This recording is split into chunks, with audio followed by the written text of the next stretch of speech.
him. Coming light. Hello. Come back on him. That was incredible.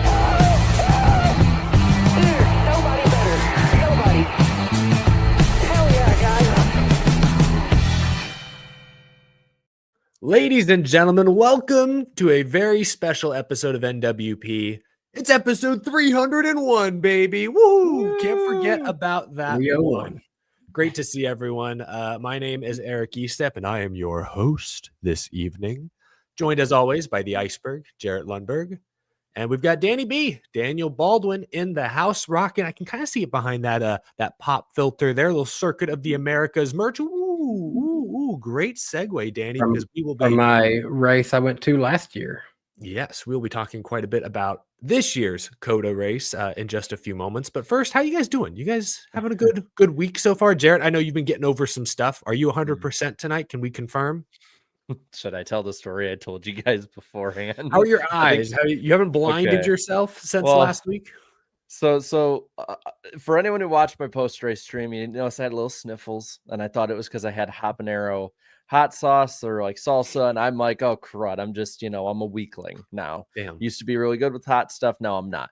Well, here comes Monday, and I wake up and I've been hit by a truck. I'm like nauseous, I'm sweating, runny eyes, nose, all of it. It's just nastiness, cough, everything. And so, have some stuff brought up, from Walgreens, cough drops, Classic. tissues, all that. And I'm like trying to get better on the mend. I wipe my eyes, a lot because it's running. And like the next day, as my eyes, because I keep feeling every time I blow my nose, my eyes just start getting like burning more. And so I'm wiping my eyes down just because I'm like, I don't want all this wet stuff. I wake up the next day and they're crusted over and I'm like, crap, I got pink eye. Like I am worried as hell now. Because like I have to be on camera the next day. I have to tonight. Your face is your moneymaker. I have to be on camera Friday night with John, and I'm just like, no. And I'm feeling my voice get better, and I'm feeling everything else get better. The nausea's gone. Well, here roll around to Tuesday night, and it's not getting any better. And Riss is sitting with me in our bed, and I'm on the phone with my cousin, and I just realized, like, I read the bottom of the box of Kleenex, and it's Vicks Kleenex. And so like the whole time I'm blowing my nose and like there's little bits and it's getting warmer, and then patting my eyes with the freaking Vicks Kleenex. I'm thinking I have pink eye. No, I have dumbass eye because I'm putting freaking Vicks directly on, not realizing, because when you're it was burned in multiple different facets. Like it was a self burn. And so like I'm just at an amazement, because when you're sick and you're not thinking, you're out of it, and you're like, what is causing I don't think this? when I'm healthy. What exactly is the reason to make Vicks Kleenexes? I can't understand that. When you put like Vicks Vapor Rub, and like it helps kind of clear stuff up. So if you're blowing your nose and you're also breathing it in, I guess that's what it is. I literally just got Kleenex and You're like trying to clear your vision. Well, Riss had me re-download DoorDash because I don't want to be on there anymore. That's just a money, A money pit.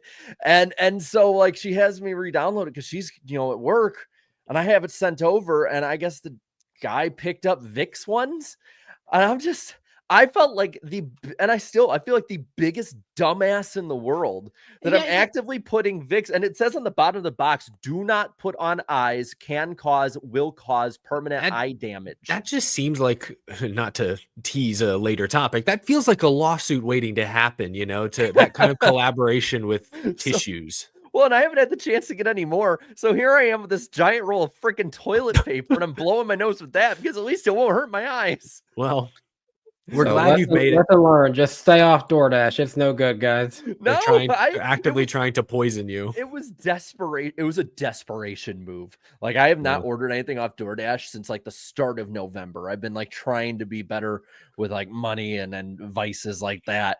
So like I guess advice of the night: check what freaking tissues you get, because they might freaking blind you. Wise words from Jarrett Lundberg here to start NWP 301. Speaking of vices, before we really get into the race, have y'all finished your cookie cakes from last week? What kind of damage was done? There's actually still some left in our fridge. Oh my gosh. Yeah. I made it through about a third of it. I don't think it's before I had worth to leave for having any COTA. more of it at this point because it's a week later, but It's still Yeah. good. The memories are Like- still great. Well, like the first piece I ate, I wanted because I've never been able to do this with a cake before. Like even when you get it, because it's usually like, like somebody else has gotten to it first. I'm like, I want to eat my face first, and so I just carved up my face and ate it right after the show. I love that.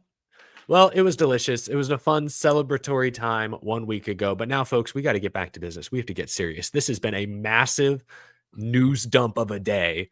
We have lots of headlines to get to in the second half of the show. Speaking of the halfway point of the show, I see we've gotten some super chats already from our very kind, very generous viewers and listeners. We will get to the first batch of those roughly 1 hour in. We really appreciate your support and we appreciate your patience. But we first need to get through Circuit of the Americas. Let's talk about that finish. Christopher Bell, William Byron, Kyle Busch, Tyler Reddick, Chase Elliott in the picture.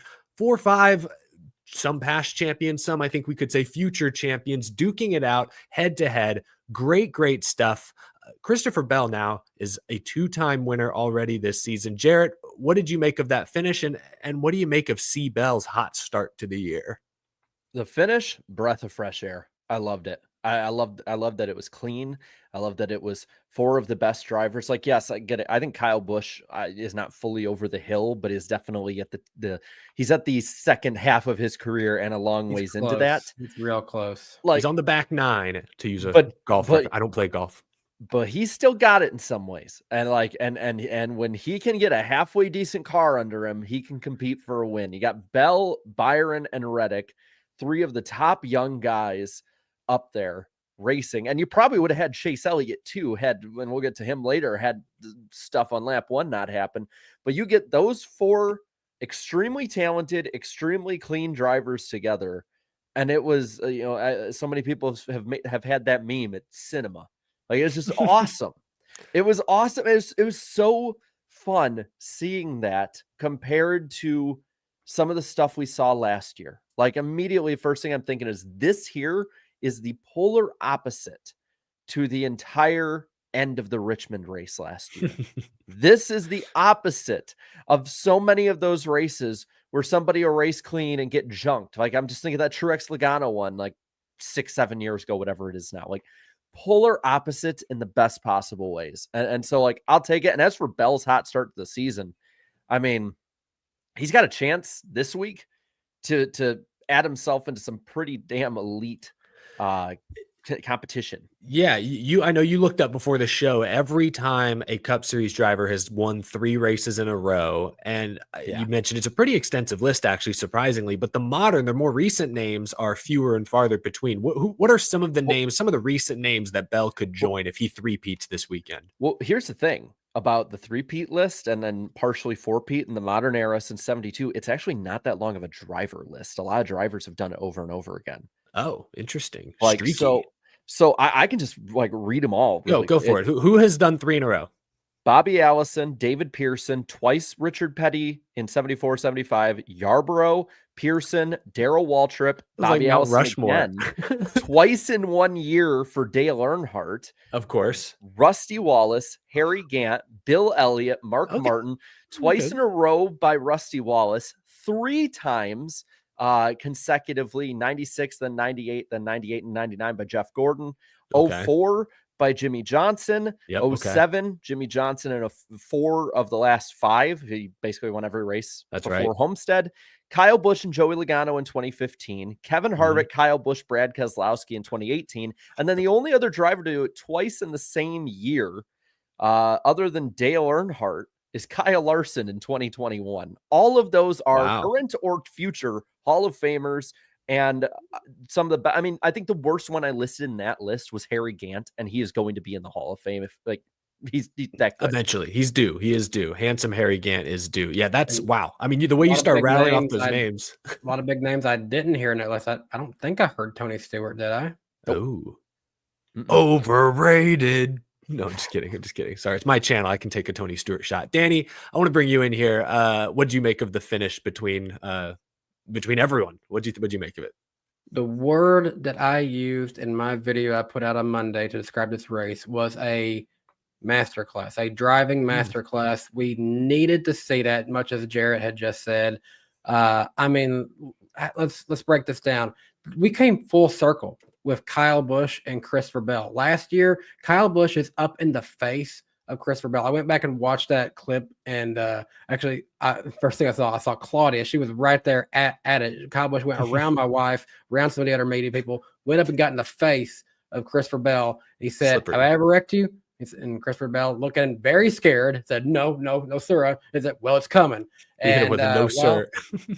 that never did come. They kind of got over it. But a year later, Christopher Bell, and if I'm not mistaken, did that incident happen in turn 1 with them, or was it a different turn?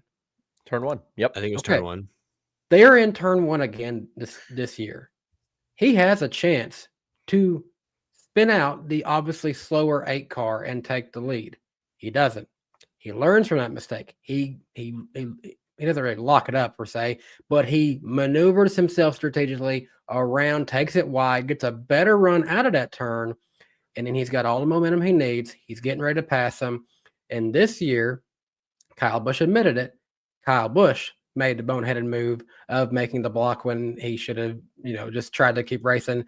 Made contact, smoke goes up from the tires, and at that point, Kyle Busch's car, it's out there, but it's basically done. He's lost everything.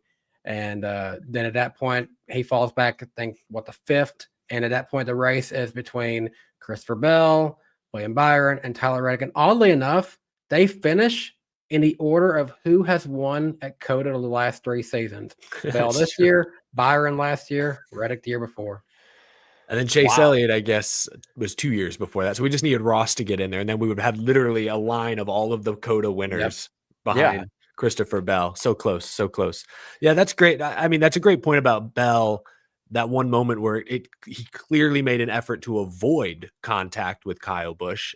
For sure. I think that was praiseworthy. That was what stood out to me after the race was everyone, even people who weren't in the battle, like Chase Elliott. He had a view of it, but he wasn't in the fight. Even he complimented all the drivers and said that is quintessential great NASCAR racing. It's not quite on the same level as 2012 Watkins Glen per se, but it's definitely up there in terms of one of the better road course races I think we've had in recent years. Yeah, the 2012 Watkins Glen, I mean, the race I don't remember I'm sure was good all around. But that finish was obviously extremely memorable. Yeah, I wouldn't put this as like one of the greatest, most memorable finishes, but it was great in the sense that you felt all 4 or 5 drivers involved were putting their full talent on full display. And we don't see that every week. We certainly hadn't seen that at Daytona and Atlanta when there is so much beyond the driver's control at the end of these races. Do want to give Kyle Busch his credit, though. Yes, ultimately he made the mistake at the end, opened the door for Bell and then Byron, but he was in a bad spot. He was at a tire disadvantage. I felt for Kyle Busch because he had probably the best car, or I would say at least the 8 was the best car driver combo in the race. Like SVG gave him a good fight for much of the afternoon, but in stage 3, he couldn't get up to speed on restart. So I felt Kyle Busch was the most well-rounded driver in that race. If it goes green, if it goes green, he might have held off Bell for the win. I think he might have had a better shot than what we ultimately saw. So kind of ironic that a JGR car spun out another RCR car to make that caution come out. Ain't it? That was a rough incident for Richard Childress Racing. There is no ifs, ands, or buts about it. But I just wanted to give Kyle Busch, before we move on, I wanted to give Kyle Busch his credit. He's had, I know it's been super speedways, but I'd say he's had winning speed the first 3 points races of the year. And that's, I think, encouraging. We're going to real traditional racetracks now over the next few weeks. So we'll see if that keeps up. But I do want to say one thing about Kyle Busch. I feel dumb. I had him as my pick to suck, and I shouldn't have, because this only added into, he's done really great at COTA since coming to RCR. He finished 2nd his first year for RCR. Finished 9th last year despite the incident with Christopher Bell. Yeah. And then this year, 5th and was in it at the end. So I feel really dumb now for saying that. And that's okay. I've learned my lesson for Kyle Busch at COTA. What a lot of people have forgotten is that the 8 car before Busch got there won 2 road course races with Tyler Reddick. So give Randall Burnett his flowers. He knows how to set up a road course car, it seems.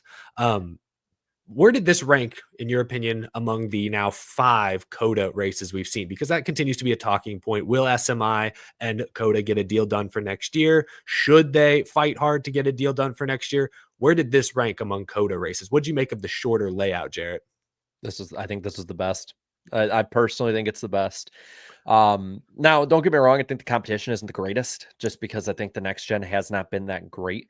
And then I remember being at that first one, and that was just, you kind of have to just throw that one out. That's the bottom one for sure. Cherished memory for sure. Like I got to be at like the first kind of full on Cup rain race, but that was a cluster, everything.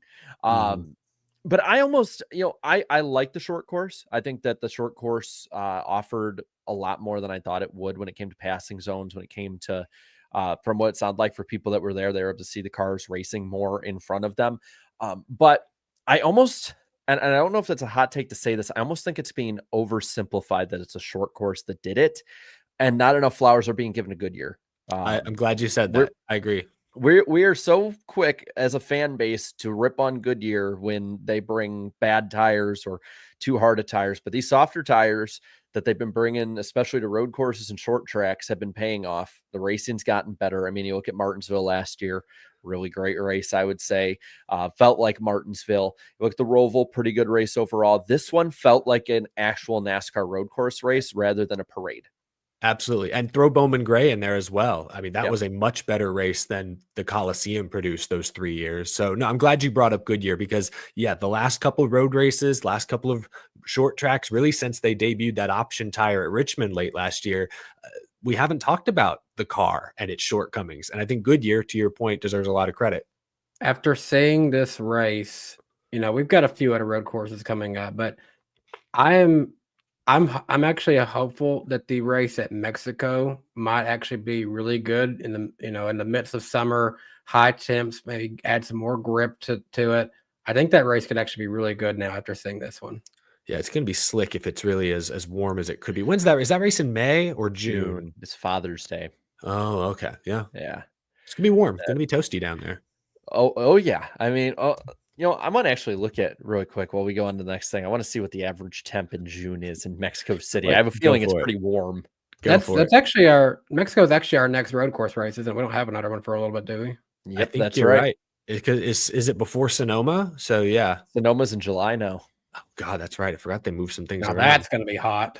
That could be toasty. Yeah. If you find it, Jarrett. Well, okay, so it's actually not terrible. It says so June 8th is a week before the average temperature. I have Weather Spark up right now. Is 78 degrees, which is not terrible. That's the average. Is that the average high or just the average in general? It's like the average high. Really? Is it Celsius? No. No. I might not know much. I'm just trying to answer this question. Sorry. Go for it. Yeah. JK Speed did ask me just real quick, how did I feel about Bowman's comeback? He did actually have a comeback. He started, he was great in practice, and then he qualified bad, but he made up for it. He started in 20s. He climbed up into the top 10, was looking pretty good. He had to go back again for a penalty, then he spun out, and then he still finished ninth. He still finished ninth place. So that was a heck of a run. He's really good at that track. It's a good segue because I was going to mention a few other drivers who had great runs. I do think Mexico City, what's the elevation there? Isn't it like Denver? It's pretty high elevation, Mexico City. Maybe that's why it's cooler. Irvin says it's almost double of Denver. Double? Oh my, wait, 8,000 feet above sea level. Is that what Irvin in the chat is saying?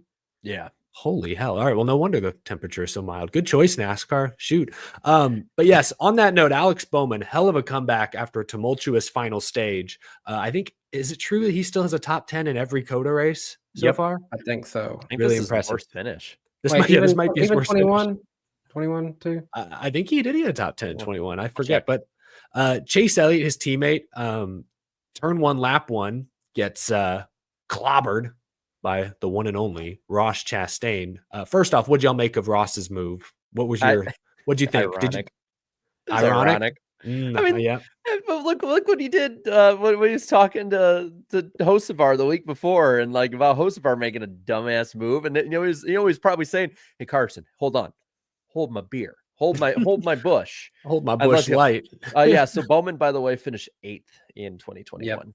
Damn, man, he really fell off, finishing 9th. I'm just kidding. Well, he's finished 8th, 2nd, 3rd, 4th. He went. Where was it? Where was 5th? You could have, keep counting them up, and then eventually get a win one day. He's playing But, Sudoku. He'll get all of them That eventually. means in 5 races, he has an average finish at COTA of 5.2.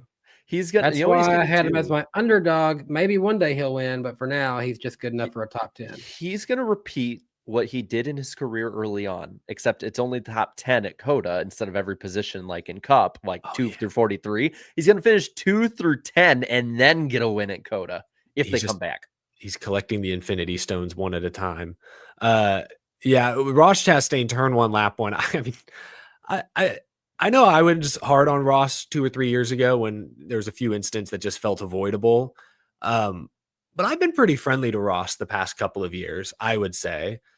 What the hell was that?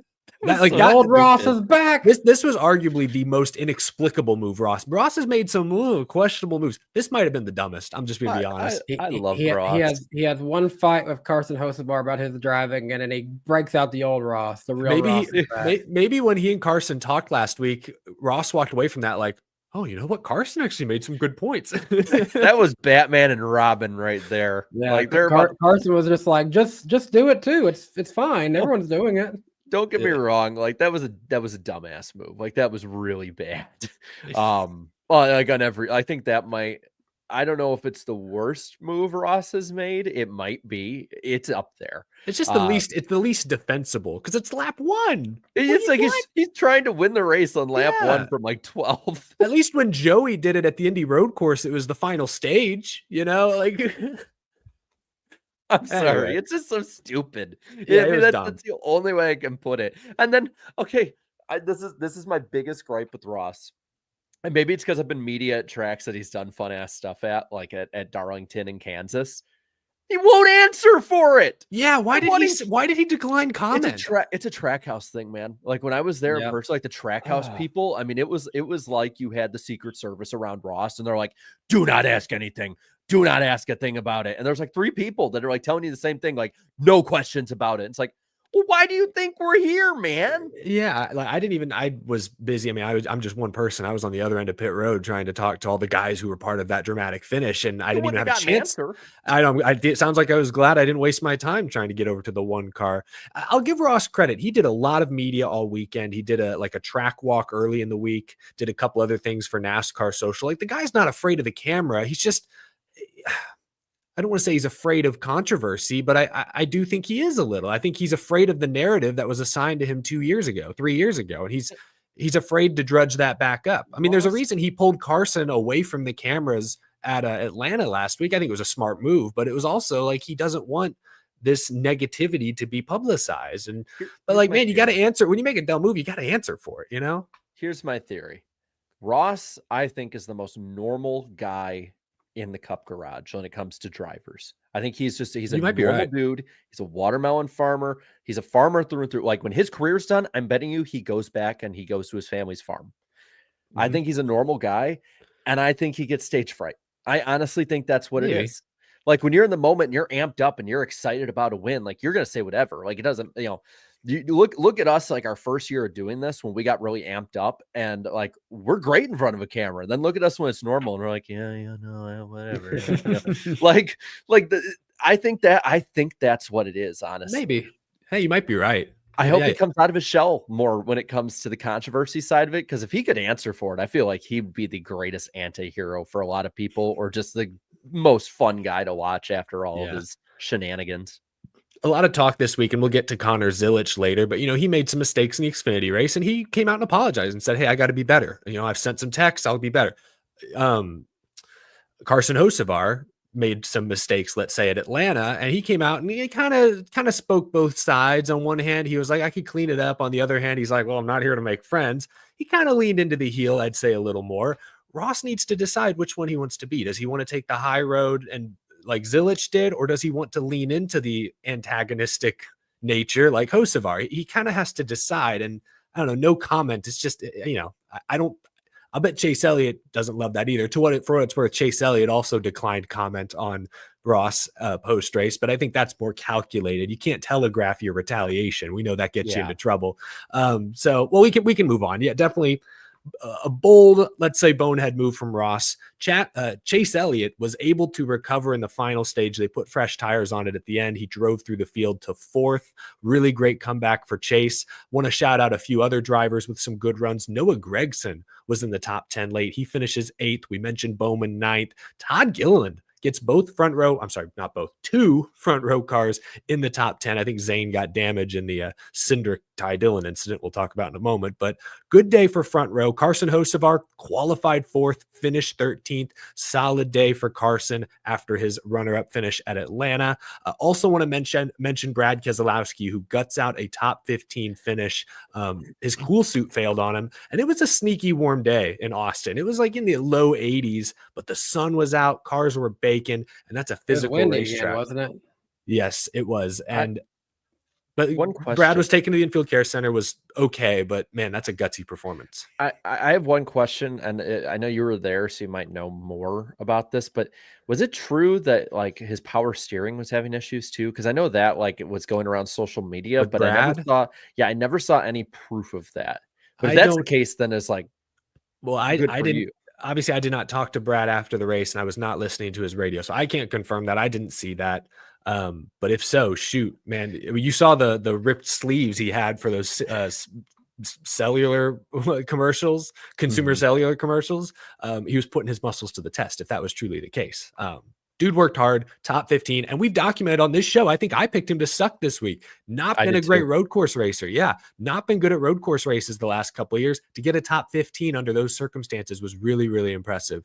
Now let's talk about drivers who struggled.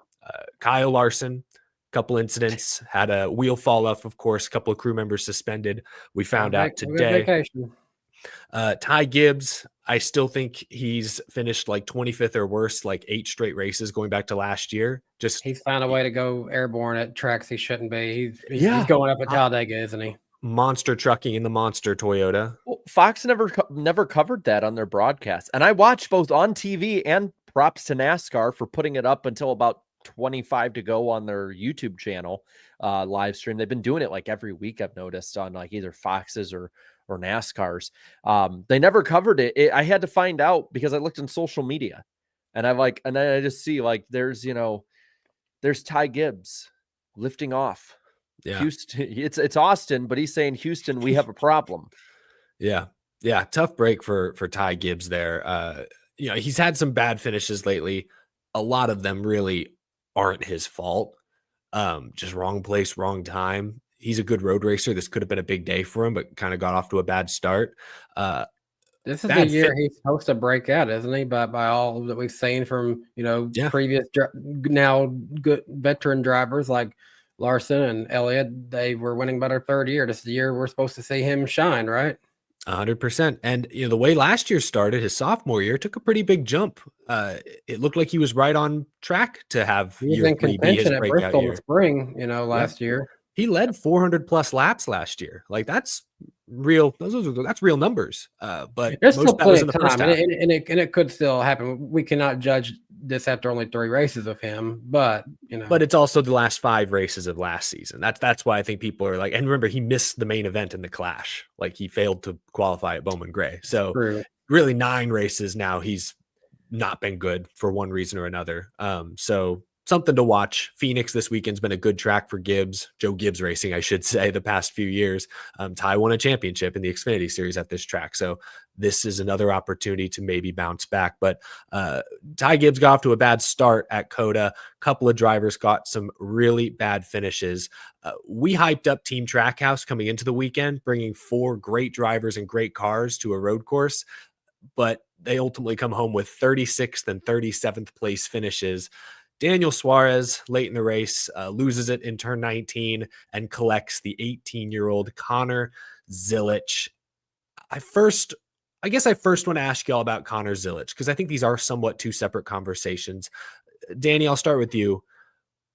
We'll talk about Xfinity in a moment. On the Cup side, were you impressed by Connor's performance this weekend? What did you make of his Cup Series debut? Well, considering he started off with what honestly at first looked like it could be almost race-ending damage at the start, Yeah. considering he had that to deal with. He eventually did start making his way back through the field through circumstances, and I felt like he was doing okay. Just couldn't really see where to go to avoid the crash, and ultimately that's just what happened.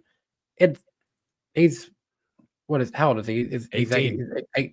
18, his first cup race.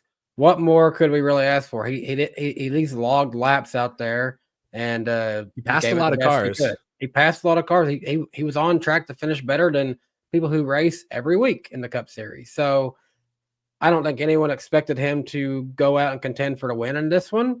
He definitely had a car capable of it, but I don't think anyone expected it of him. And I think, it is what it is. I wouldn't mind if they tried to run another race with him, maybe see if they can organize something for Mexico City, or maybe do something, run him on an oval if they want to, something like that. The Project 91 car still exists, right? Put him in that one for a race. Justin Marks definitely left the door open to another cup race or two this year, though nothing is definite. And I want to mention before I turn to you, Jarrett, that Kyle Busch tweeted at Connor Zilisch, "Hey, I finished last in my cup debut too." And obviously Kyle's gone on to have a pretty successful career. Jarrett, what did you make of Connor Zilich's Cup Series debut? Well, I mean, it's a road course, so like we were expecting him to do a bit better than most people do in their first start. Yeah. He seemed impressive enough, though. I mean, he was making up a ton of spots. I think he'd gotten from like last all the way up to 13th before he had got taken out. He was putting up top 3, top 5 speeds. Not to say that he would have finished up there. I think a lot of it also had to do with tires. But he was unlucky. I mean, you can't really grade too much off that. The little things though, little mistakes still. There were a couple times where it was clear he just got hoodwinked by a couple of guys with way more experience. And he can have all the experience in the world at road courses, but like when you're racing the Cup guys, like they're going to know every way to get around you. But at the same time, he was doing the same thing when he had the advantage. I still question, because I tying it into the Suarez side of things, I still question if he's ready to go Cup racing on the ovals. I'm very interested if they do add him into any others. And I was thinking the best way to probably add him into any other race would probably be to have him make starts in races or weekends that the Xfinity Series is off, so they don't coincide too much focus wise with the Xfinity Series. Maybe like a Kansas where only the trucks are with them. I'm just kind of looking through the Xfinity schedule right now and seeing if you do want to have him try something where the Xfinity Series is also there. I mean, he's young. It's an idea. They could benefit from having an extra car for Talladega, right? For drafting purposes. I mean, it's just an idea. Yeah. There's 6 drafting races now. I guess never too early to start learning. I think though, it's like, I think a better option would just be to the weeks the Xfinity Series has off. Like there's I think a 3-week span where there's no Xfinity race in May. And that's like, why don't you get them up in a Cup race in one of those, like a Kansas or like a Michigan in June or whatever. I question whether or not he'd be ready for Cup, or if he's going to be like a Joey Logano or William Byron, where it's a really young driver put up there, has the talent we've obviously seen to succeed, but it's going to take a couple of years, and you're just kind of rushing him up because Red Bull wants him there, which is what Justin Marks alluded to. Yeah. Oh, I agree. We can kind of pivot a little. My thoughts on Connor's performance in the Cup race, at least pace wise, I expected him to be top 5 in pace, and he was, I would say, for most of the race, but my concern was restarts, and sure enough, it was the start that got him. And it wasn't his fault. Nobody could have predicted his teammate bonsaiing 5 wide in the first corner, but he did, and it cost Connor track position. But it was a blast watching his onboard on the Max stream in stage 2. That's when he went from like 30th to 13th, and it was very enjoyable to watch. So I was impressed with his pace. But to your point, Jarrett, we can move this over to kind of Suarez conversation. No, Connor is not ready for Cup. On road courses he is, and if you put him out there for all 6 road courses, there's a decent chance he could win one of them. I think so. Yeah, even at this age, I think there's a decent chance he could get one, but he's not ready for the ovals. Maybe by the end of this year, we'll see enough from the Xfinity Series that makes us think he could be ready to learn. The question really, it's kind of the same question with SVG. Like, SVG is not as good as Daniel Suarez at the ovals right now, but he's obviously better than SVG at the road and then Suarez at the road courses. So you kind of that offsets and they end up kind of being equal, but you feel like Van Gisbergen's going to keep getting better. Connor Zilisch, I think, is probably lower right now than Suarez if you average them out, but he's obviously 18 years old with an unbelievably high ceiling. If Red Bull wants him in Cup next year, at least you know he has funding that will hopefully lead to Trackhouse being patient with him. You can't say no to funding. Unfortunately, though, as the team owner. So, like William Byron, they could afford to be patient with Byron. He was ripping it in trucks, Xfinity, and then he gets to Cup with Chad Knaus, couldn't win for 2.5 years, couldn't win on a non-super speedway for 3.5 years.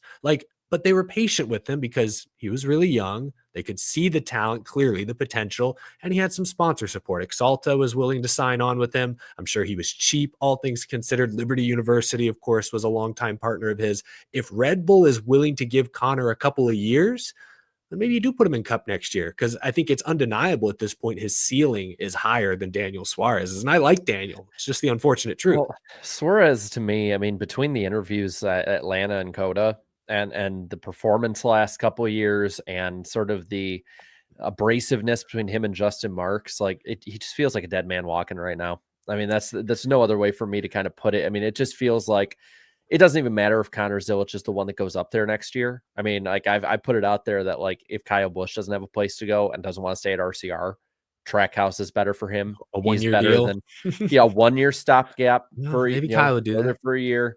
Fine. And if Kyle wants to go to a better place, do a sort of a Casey Kane type thing.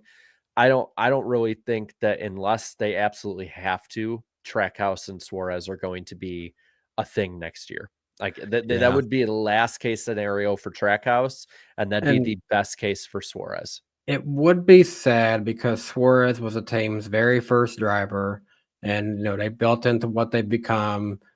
And Suarez's career, this is the longest Cup ride he's ever had. He went through 4 teams in 4 years, I think, from 20 something like that. 2017 he was with JGR. 2018 he was with. He went from Gibbs to SHR to Gaunt to Trackhouse. Yeah. It was a lot. It was like 4 teams in 4 years at one point. Did he have 2 years of JGR, or was it only one? He had 2. He had 2, and then I think it was 1 and done everywhere else, or the other 2 stops. Yeah. I mean, Daniel's he's a fine driver, but the last 2 weeks are not the way you want to enter contract negotiations. You go to 2 of your best statistical tracks and suck. I mean, or make mistakes. He didn't suck at COTA. He qualified well, ran top 10, but he made a mistake. He slipped in turn 19 and wrecked. And it's, he wasn't the only driver to make a mistake in that race, but it's still not great. You walk out of your 2 best races with 30 plus place finishes. That's just not getting it done. So I do feel like the writing's on the wall. Unfortunately, I don't feel like, other than nostalgia now between Marks and Suarez, there's nothing really tying Daniel to Trackhouse at this point. He does have sponsor support from Freeway Insurance. I'm sure Coca-Cola, there's some. That's more of a personal deal. What are his others? Kubota. He's got some legit sponsors. That's the thing. Maybe that's. What are those Trackhouse sponsors or Suarez sponsors? I think Freeway feels like a Suarez because I think they're based in Texas. I think they like, Daniel, like from a demographic standpoint, that's like a good spokesperson for them. But Kubota is not. You're right about Kubota. Jockey is a Trackhouse sponsor. If he's got funding like that, I don't know how much Hayek is committed with Ricky Stenhouse, but I feel like that could be a potential opportunity for him next year if he's got some funding, because it doesn't seem like Hayek has all the greatest funding right now. He'd probably be fine over there, but I think they did sign Ricky to a multi-year extension, which obviously I knew that he had done an extension with JTG Daugherty, so I didn't know if changing the ownership might have impacted that or not. No, Chad is saying Freeway Insurance is Georgia based. I see him in Texas everywhere, and they had a ton of people at the COTA race. I guess I just assumed they were Texas, but okay, they're actually from Georgia, so I stand corrected on that. Same lower half of the country, at least, but the South, there's a good one. Suarez to Colleague. Maybe he would be a Ty Dillon replacement. Maybe. If he brings some money, Colleague can. I don't know. It'd be an increase over Ty Dillon. Yeah. The question then would be, does Suarez have sponsors that are willing to follow him to those places? Like, he doesn't have that CommScope Eris money, it seems like he used to. So would a sponsor like Freeway or Coca-Cola be cool with him going to a 30th place team? I don't know. That's I mean, tough. it wouldn't be that far down of a decrease. Yeah. Though. I mean, Yeah. that's the problem, and I think that's like what we talk. Like, I think a lot of people, have compared like Suarez and Trackhouse to like Bubba in 2311, except it's like Suarez each year is like statistically like kind of taking that ladder down. Whereas even if the points results don't show it with the system how it is now, like it doesn't show the full season where it's like you see Bubba and it's been like better each year. That's And now true. he's like, I think Bubba's sitting like what, 6th in points or something. He's off to a very good start. Shout out to Bubba qualifying second, by the way. That was at a road course. That's impressive. So, I can't say that we can say he's a good road course racer per se, because he's never going to be that top 5 level. But can we at least say he's probably top half of the field now? Like Bubba 15th, Wallace? Yeah, 10th to 15th place guy. Like he's good at the Roval. He did pretty decently here. He's had good runs at road courses last year or two, on and off. It's like, it kind of reminds me of like Dale Jr. in the later years of his career. Like he sucked forever, especially at DEI. He was awful. Like I remember the year he finished like 26th, and I'm like, hell yeah, you finished, baby. Let's go.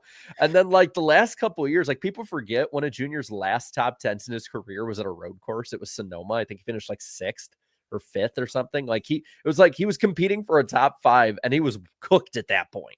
Yeah. Like this is kind of like, it seems like this is on a lower scale, like that same story. But it's like the difference between those two drivers, going back to it, is like one is clearly at least getting better year by year. And the other is one. Yeah, the other is not. And some of that's the car. Trackhouse is not as good as they were 2 years ago, but some of that's probably the driver. You can tell Daniel's pressing. He's made mistakes more and more frequently.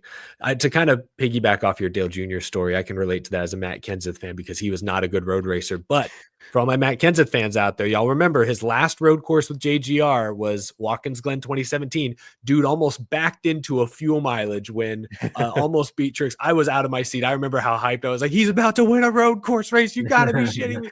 And then just Truex barely had enough fuel to make it. That's how I felt in 2014 with Junior, where he finished 3rd, but they showed like, I think it was like Gordon pitted 3 times and like Edwards pitted twice. They're like, how many times has Dale Jr. pitted? It's like 6. It's like it's every time Steve's tires, fresh tires, and finally it worked. By the way, Cars Boy 95 asked if Quaker State was a Trackhouse or Suarez sponsor. That's definitely a Trackhouse sponsor. Probably. Quaker State was with Hendrick for the longest time, and then they got with Valvoline, and now you see Quaker State on the back of like all the Trackhouse cars or something like that, I think. I'll give them credit. Quaker State put some really nice looking paint schemes on the track. Yeah. So I do hope they stick around regardless of who's driving. Yeah, be interesting to see if Zilisch gets any more seat time in Cup this year. And then Daniel Suarez, man, I hope he figures it out because I'd love to see him, if not stay with Trackhouse, still end up with a competitive Cup team. He's a good dude. But man, been a rough couple of weeks. If he went to Call League, do you think he'd get right rear hooked? On that note, Austin Cindric right reared Ty Dillon lap 3 at Circuit of the Americas. The first few laps of this race, people were driving with their heads cut off, it seemed. NASCAR came down today and gave Cindric a 50 driver point penalty and fined him $50,000. They did not suspend him. We've seen NASCAR suspend Bubba Wallace, Chase Elliott in the past, though those incidents took place in the dog leg at 1.5 miles. Austin Cindric spinning Ty Dillon out was coming out of turn 20, one of the slowest corners on a road course. So what are your guys' takes on this? Did NASCAR get the penalty right? Or do you think they were too lenient or too harsh? What do you think, Jarrett? I will say, I know we usually wait on super chats. I think you should read the most recent one because it's kind of relevant to this. All right, let me read this. Vogue says, I don't understand why Cindric right rear hooked Dillon on the straight when he could have packed him in a box, taped it up, and shipped him off into turn 1. Good point. Good point. That is true. That would have been a cleaner payback, I suppose. So based on what they've done before, I think, that it fits like what NASCAR has set as their precedent. I think, though, I go into the corner with Kyle Busch here where I don't like grading these things off of result or off of individuality on them. It's intent. At the end of the day, it's intent. And I think that it was a really dumb move. And I think if you really wanted to get a point across, I honestly think that suspending him wouldn't be the wrong answer. I really don't. I think 50 points is harsh enough. And, you'll see on the bottom line, he's went from like, I don't know where he was. I have the old points right here. He was 11th in points. I think he's like 34th now or something. That sounds right. And I get everyone's going to, unless it's like a driver they hate, like everyone's going to be like, oh, it was too harsh. But like, I think we need to grade off intent. I really do. I don't like the argument of speed because yes, it was slower. It was 100 miles an hour, but it went into an unprotected wall rather than a safer barrier. So like, is the hit really that much different if he hits it full on? It's in front of another car coming anyways. Like, I think if NASCAR should take a hardline stance against stupid moves like this, because I think that if you immediately take away like, hey, even if you make it, you're kind of screwed going into the playoffs kind of thing. I think it would get the message not only across the rest of the field, but definitely to the guys at the front of the pack if they were in that position. Maybe Cindric's been watching our show and watching our chat. He's thinking, oh, it's just Ty Dillon. Well, what are they going to do to me? Yeah, I hear what you're saying, Jarrett. And as someone who would prefer a black and white rule, yeah, all right rears are this. I think I'm not opposed to that standard being set, but you also kind of said it, that isn't the standard that they've set thus far. I mean, Bubba and Chase were suspended, but those came at really high speed ovals. I mean, objectively, the hits were dangerous, head on into the wall at a bad angle. Whereas recently they did not suspend Noah Gragson for wrecking Sage Karam on a road course. They didn't suspend Carson Hocevar last year for right rearing Harrison Burton. And I don't think Harrison had gotten to the wall. It was a fairly light right rear as they go, but it was still a right. I voted for Hocevar to have a harsher penalty on that too, because I don't like I don't like under caution stuff. That was the thing. Caution for a reason. So that was the thing, is he got 25 points for that, which is half of what Cindric just got. Yeah. And I would argue what Hocevar did was worse, even though it was against slow speeds.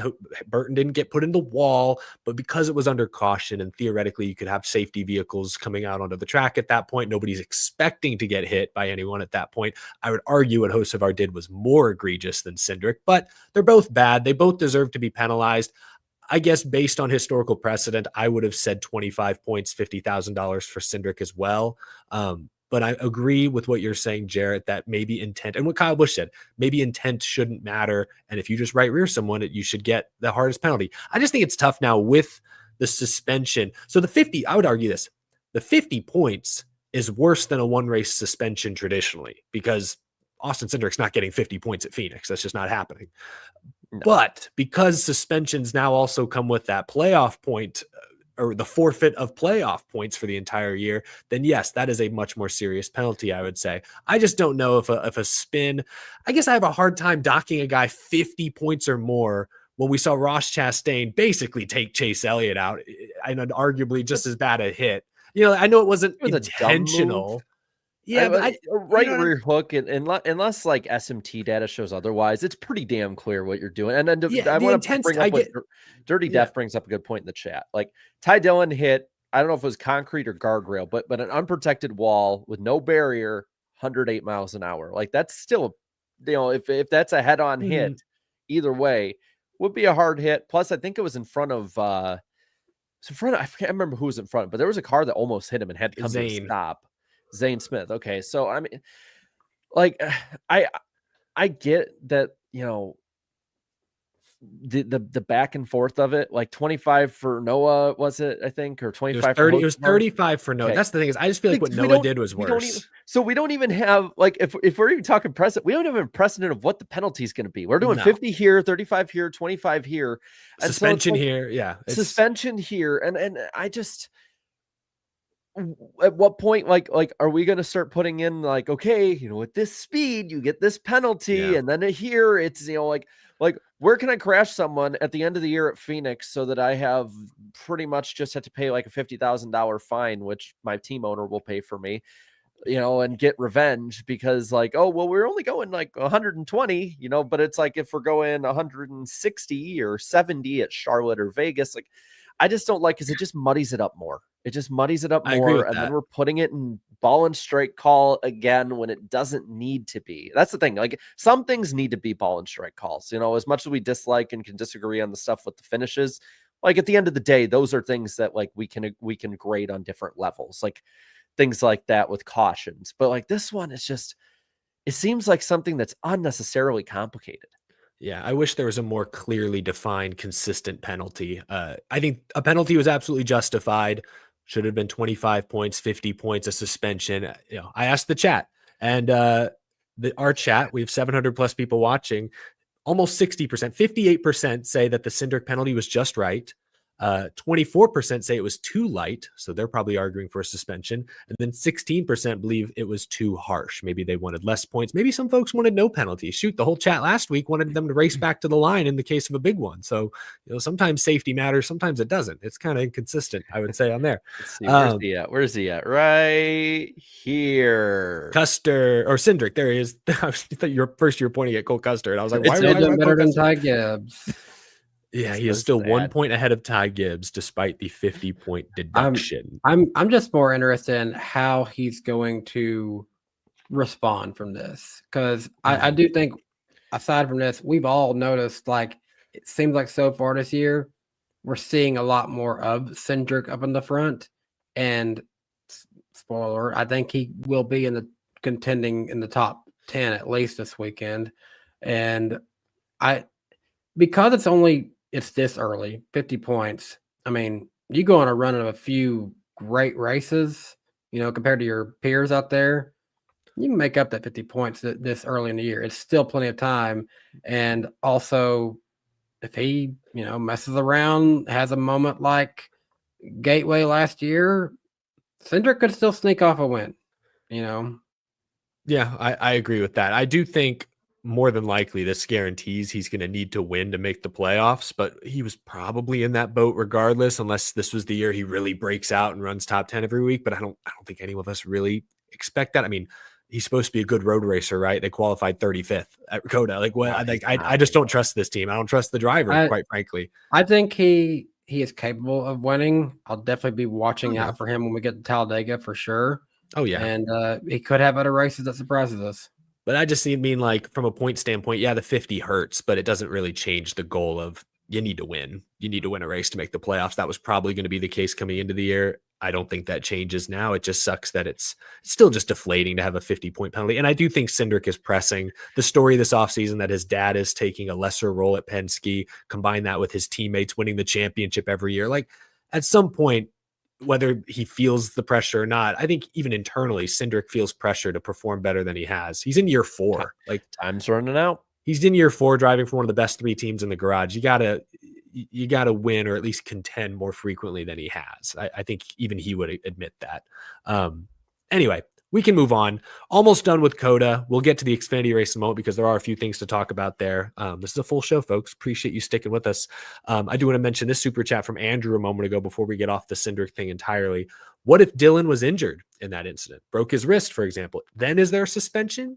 I think it's an interesting comment. I saw a lot of people in the chat were commenting on this super chat because it goes back to what you were saying, Jarrett. Do we judge the intent or do we judge the result? And I think NASCAR right now is kind of in between, almost more leaning towards the result, whereas Kyle Busch and others are saying, hey, let's just make it clear. One size fits all, regardless of the result. What's the intent? If you right rear someone, you don't know what the intent will be. Sorry, you don't know what the outcome will be with that intent. Yeah. Yeah. I mean, like, I saw this one, I think it was from Five Flags, I want to say. Way slower speed. Somebody right rear hooked somebody else into a wall in one of their races. Dude ended up in the fence. Like, slower speeds, you know. We saw Ty Gibbs take off at Bowman Gray. Yeah, I mean, yeah, you know, that was a weird situation, but it's just like, if we're judging off speed, like, I'm sorry, like, Danny, we've seen you know, late nights at your house when we're sitting watching old compilations of car crashes and stuff, and we'll see somebody on the interstate that just goes flying, and they're going like, you know, 50, 60 miles an hour when they're slowing down still at that point, and they still fly, get different cars, all that, but it's like speed is not a universal barrier towards result.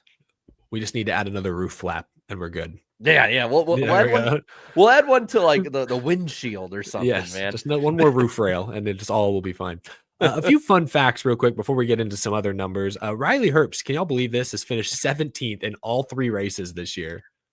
What a And he's- goofy stat. And he's like, He's I gonna think be the 20 first something. driver out. And meanwhile, we'll see on the bottom line, I think he's like 23rd or something in points, or 21st. 21st. Yeah. This COTA race we talked earlier about, was this the best COTA race ever? NASCAR would point to the 20 lead changes as maybe an argument that it was. It ties the NASCAR Cup Series record for lead changes in a road course race. 20 lead changes. That's crazy. Also, this is a fun one. Between Byron and then Bell in back-to-back weeks, all three winners this year have led a combined 19 laps in those respective races. Jarrett, you looked this up earlier. Apparently, this is a new record low for the first three races of a NASCAR Cup Series season ever. So Kevin Harvick must have unretired. Everyone's closing out strong. It's all about the closer coming on Super late. speedways and road courses, man. That'll do it. That will do it. Some numbers for y'all real quick. We weren't looking for Xfinity numbers. I don't think we found the Xfinity viewership chat. If y'all can find reliable Xfinity series ratings numbers, feel free to drop it in the chat with a source preferably. But for the Cup race on Fox, they drew 4.13 million viewers, which is up 25% over last year's COTA race. But keep in mind, it was run a couple weeks later in March. It is down 5% from the third race last year, which was Las Vegas. Peaked at just under 5 million viewers close to the finish. This was the most watched road course race since 2021, not counting Chicago. I think the first year Chicago might have ended up with more. But still, so a mixed bag. I would say overall, to get over 4 million people to watch a Cup Series road course race, that's very encouraging, because I think I pointed this out in a video last year. A couple of the road races, even on network television, got low 2 million viewers. I think the Roval late last year got like 2.3, 2.4 million viewers. This got almost double that also on network TV. So that's a couple different ways to look at it. More numbers. Jarrett, I think it's time for the famous iceberg poll. Woo! Yeah, go for it. What did we get in that one? I'm getting the comments ready. 11,000 of fans voted on Jarrett's famous iceberg poll. Where he asked, of course, was the Echo Park, Texas Grand Prix a good race? And 54% of y'all said it was a great race. 34% said it was a good race. That's 88% positivity. Love that. 9% on the fence, it was average. And only 3% said this was a bad race. So very positive results. I don't know if you have the historical data for that, Jarrett, but that has to be fairly high for a COTA race. It's pretty high in general. I'll be honest, because I've stopped keeping track, because I think I started this thing in like 2019, and I had like all the papers for it, and then I completely lost them in the move, and I just stopped keeping track. That's devastating to hear, honestly. Maybe I'll go back, because I can go back and see what we got and everything. But Isaac got the first comment. What did Isaac have to say? Even with the shorter length, COTA continues to prove why it's the best road course on the schedule, even though they got rid of the rolling starts, which made turn one on restarts way too chaotic. Who exactly was clamoring to get rid of rolling starts at road courses? Show me one hater of rolling starts, and I will submit evidence that they are a bot or paid actor. I assume they mean that they moved the restart zone back a bit, because they are still getting rolling starts. But yes, I understand. All asked for that. A couple of years ago, 2022 or 3. I think it was 23. I was in the stands in turn one, and you'd think that was the best seat in the house. I was tired. I was fed up by the end of it. Hey, real quick, Skid has the Xfinity ratings: 1.12 million viewers, up 9% from the third race last year at Vegas on FS1. From Thank you, Skid. Watch. I was looking on Sports Media Watch, and I couldn't find it. You were there, Jared. I couldn't find it. We couldn't. Epic researcher here in the chat. Thank you, Skid. Awesome on here and awesome on Twitter as well. So I'm writing that down right now. So yeah, they're up big this year in Xfinity, man. No, it's network TV. I guess, yeah, it's basically network TV, traditional over the air. Imagine what would happen if they were all on the same page and all their providers. We'll talk about that in a minute. It'd be nice if they could just put it on their streaming channel live. Do we really need like reruns of Little House on the Prairie over it or something? Whatever the hell they're playing now. Like, no disrespect. Mike Honcho here said the battle between Bush, Bell, Byron, and Reddick. Cinema. Emojis. Martin Scorsese approves. Danny Rick Bobby says those road course haters seem a little quiet after this one. Sayura, I think is how you say it, says first race I've watched live in a while, and it was actually incredible. Damn good race. Hell yeah, there we go. Yeah. The Sloth Nerd says just locking it in. Bell is winning the title. Already Ooh. multiple wins, 3 races in. He's our title favorite now. We got to see him on an intermediate oval first, but let's see. He's a popular pick. He's number 1 in my power rankings this week. So Jester Nikolai 8 says, "Man, us Busch fans were so close." Yes, I felt for y'all, man. I picked Bell to win the race, so I was kind of like, oh, I'm glad with this. But I like Kyle Busch winning for the culture would have been great. Marcus Smith 3969 says, "Really great place for a full cooler of beer." That was from Marcus Smith. Marcus Smith 3969. Okay, all right. And then Jimmy Leos here. Get a deal done then, Marcus. Jimmy Leos here says, "Great race, but CW Sports is better than Fox Sports." Yeah. Oh, that I agree with. The clip where it's like it's a battle for the lead, and we're gonna show the back of the freaking grandstand. Yeah, they were trying to cut away from that as quick as they could, but they did not think that one. Did you hear? Was it Mike Joy just went?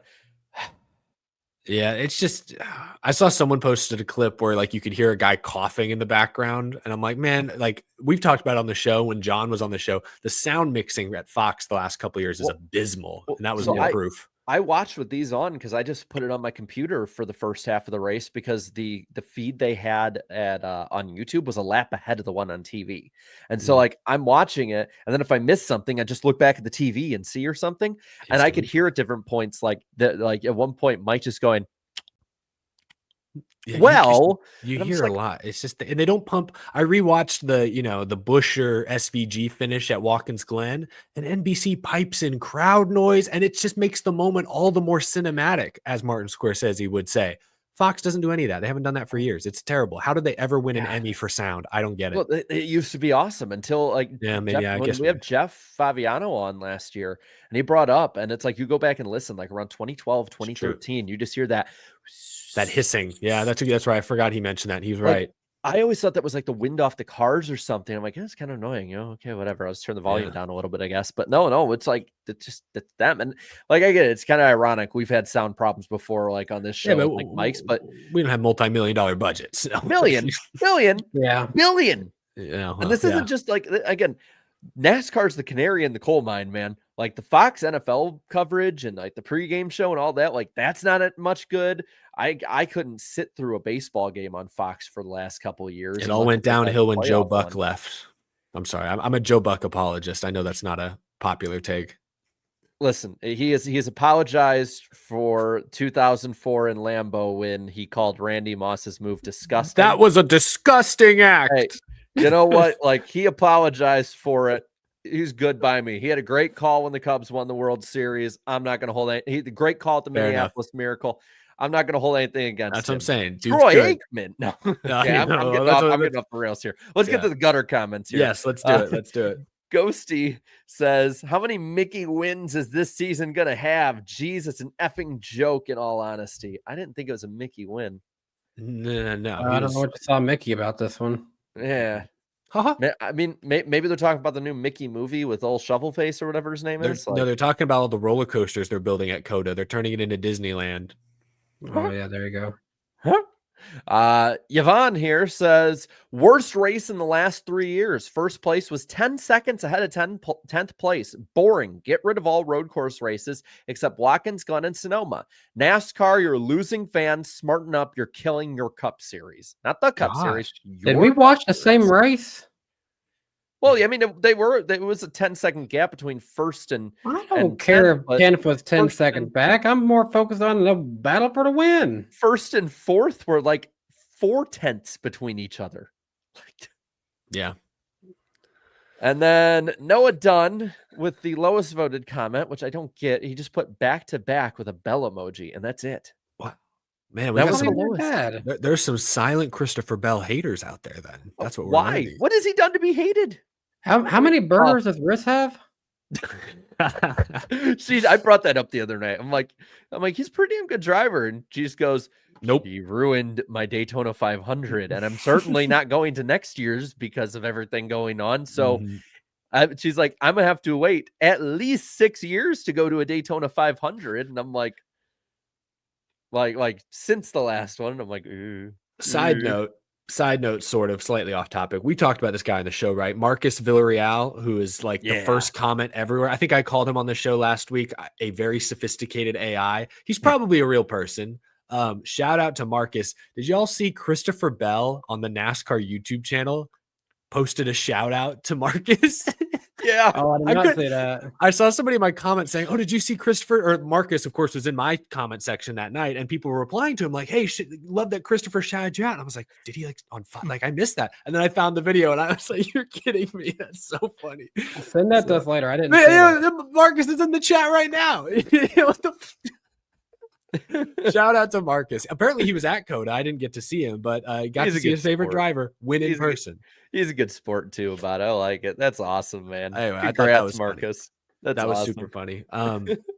Almost near. We're about halfway through the show. Well, we're an hour into the show. Or halfway. I don't know. But can I give one shout out before we go to the Xfinity side of it from Yes. the Spotify side? There's this one guy, and he responds to me anytime we talk about the playoffs. He responds angrily at me, and it's the funniest damn thing. Let me see. When was the last time? I think it was after like. Is this a bonus gutter comment? Kind of, but it's we like argued about the playoffs last week a little. Did they leave a comment then? I think. Let me double check. Let's see. Let me go. Yeah. Okay. His name's James Johnson. James. And so like, you know, like he leaves the same comment because the playoffs have been a thing we talk about a lot, and we're not going to debate it tonight, but I just want to bring it up while I was thinking about like commenters and stuff. He puts Iceberg, your point system is much BS and outdated. Playoffs racing is awesome and never going anywhere. And he'll leave stuff like, you know, your stuff is so stupid, you should stop talking, things like that. And he's left it like for like a year and a half. And all I responded with on it is your comments are always appreciated, James. Taking the high road, Jared. I respect it. But I had to give him a shout out. The persistence. You could just leave him with this classic K. I love the persistent comments. I could. Maybe I will. I'm like, James, I give you a shout out, man. We disagree on that, but the persistence, like, chef's kiss. Yeah, we appreciate the discourse for sure. I love it. I love it. It's awesome. All right, we are nearing our first Super Chat stage break. Really do appreciate your patience, but we do need to talk about the Xfinity race. A few topics here. We talked about Connor Zilich's Cup Series debut. We didn't talk much about his Xfinity run, but he's now in the playoffs. He's got his first win of the season, his second career Xfinity Series win. W, just like on the hood of his WeatherTech Chevrolet. Had to rough up some folks to get there, though. Corey Heim, most notably, wasn't too pleased with getting doored in the closing laps.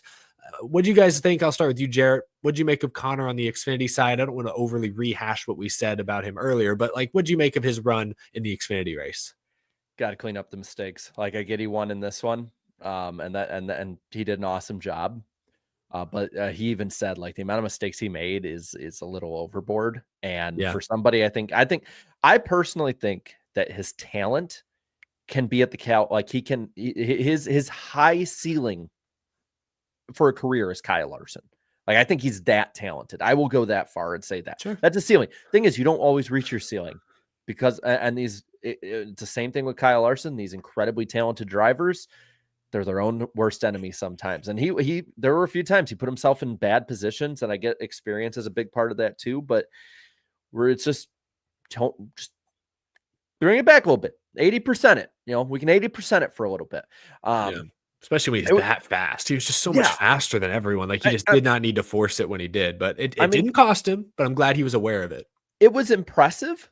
And I like the comeback at times, you know, when he would make mistakes, he'd come back from them, you know, had a little damage to his car. Honestly though, and I know that he maybe didn't have the pace to keep up with Zilisch, I honestly think Carson Kvapil is the big story. Yeah, we can talk about Carson Kvapil. Danny, I don't know how much of the race you got to see, but Kvapil, of course, short track guy. Where's he? He's not from Tennessee. I was about to say he's from Tennessee, but he's not. Is he? He's dad's from Janesville, Wisconsin.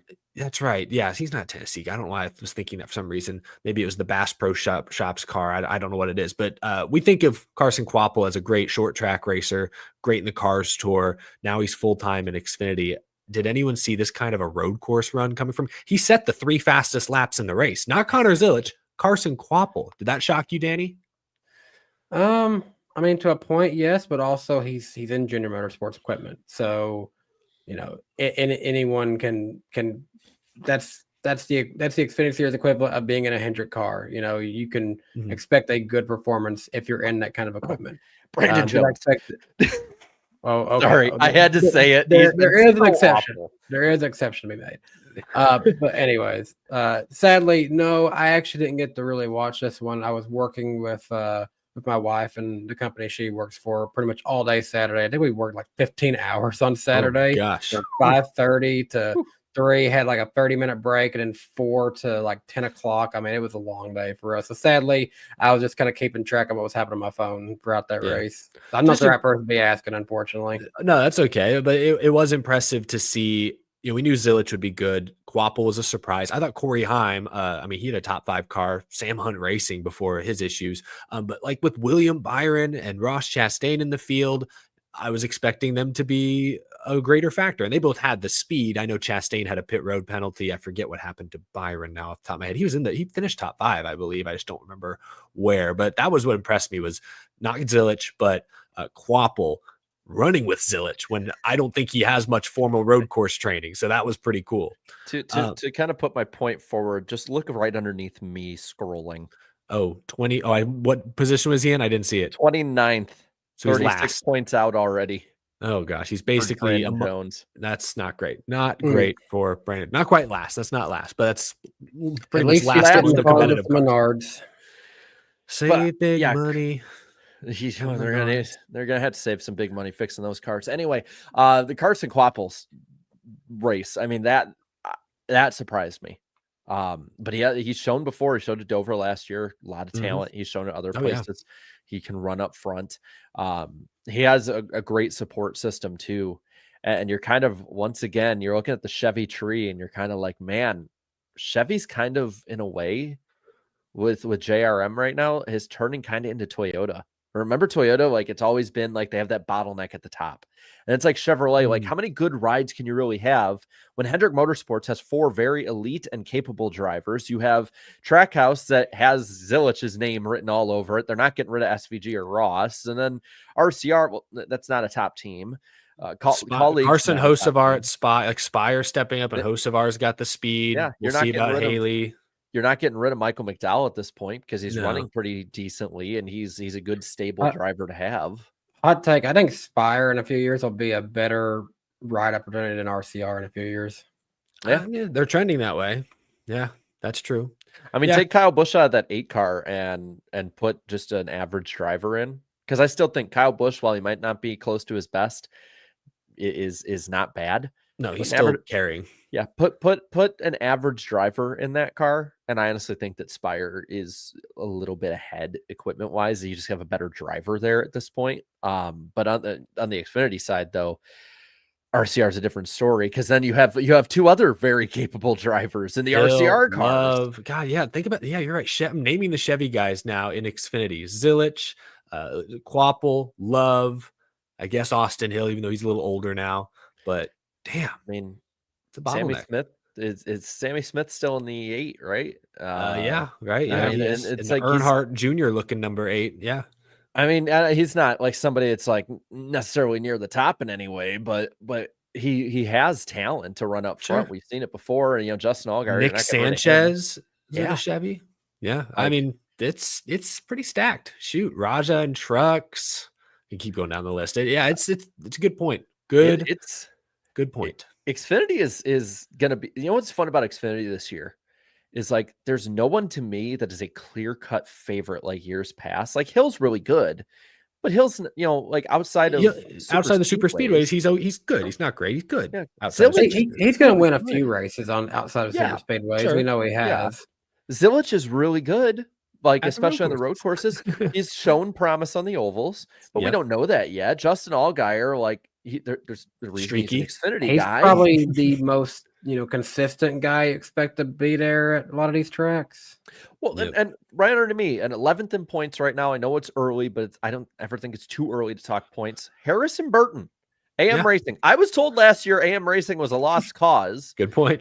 And Well, granted, we're 3 races in. It's Where- 2 where- super speedways and a road course, but he's ahead of a lot of pretty damn good drivers. Well, just look at the pace of Indy next and see how their last driver is doing these days. No, Danny, it's the team. It's always the team. Just like when Junior was bad, it's always the team. It's never the driver, unless it's a driver I don't like.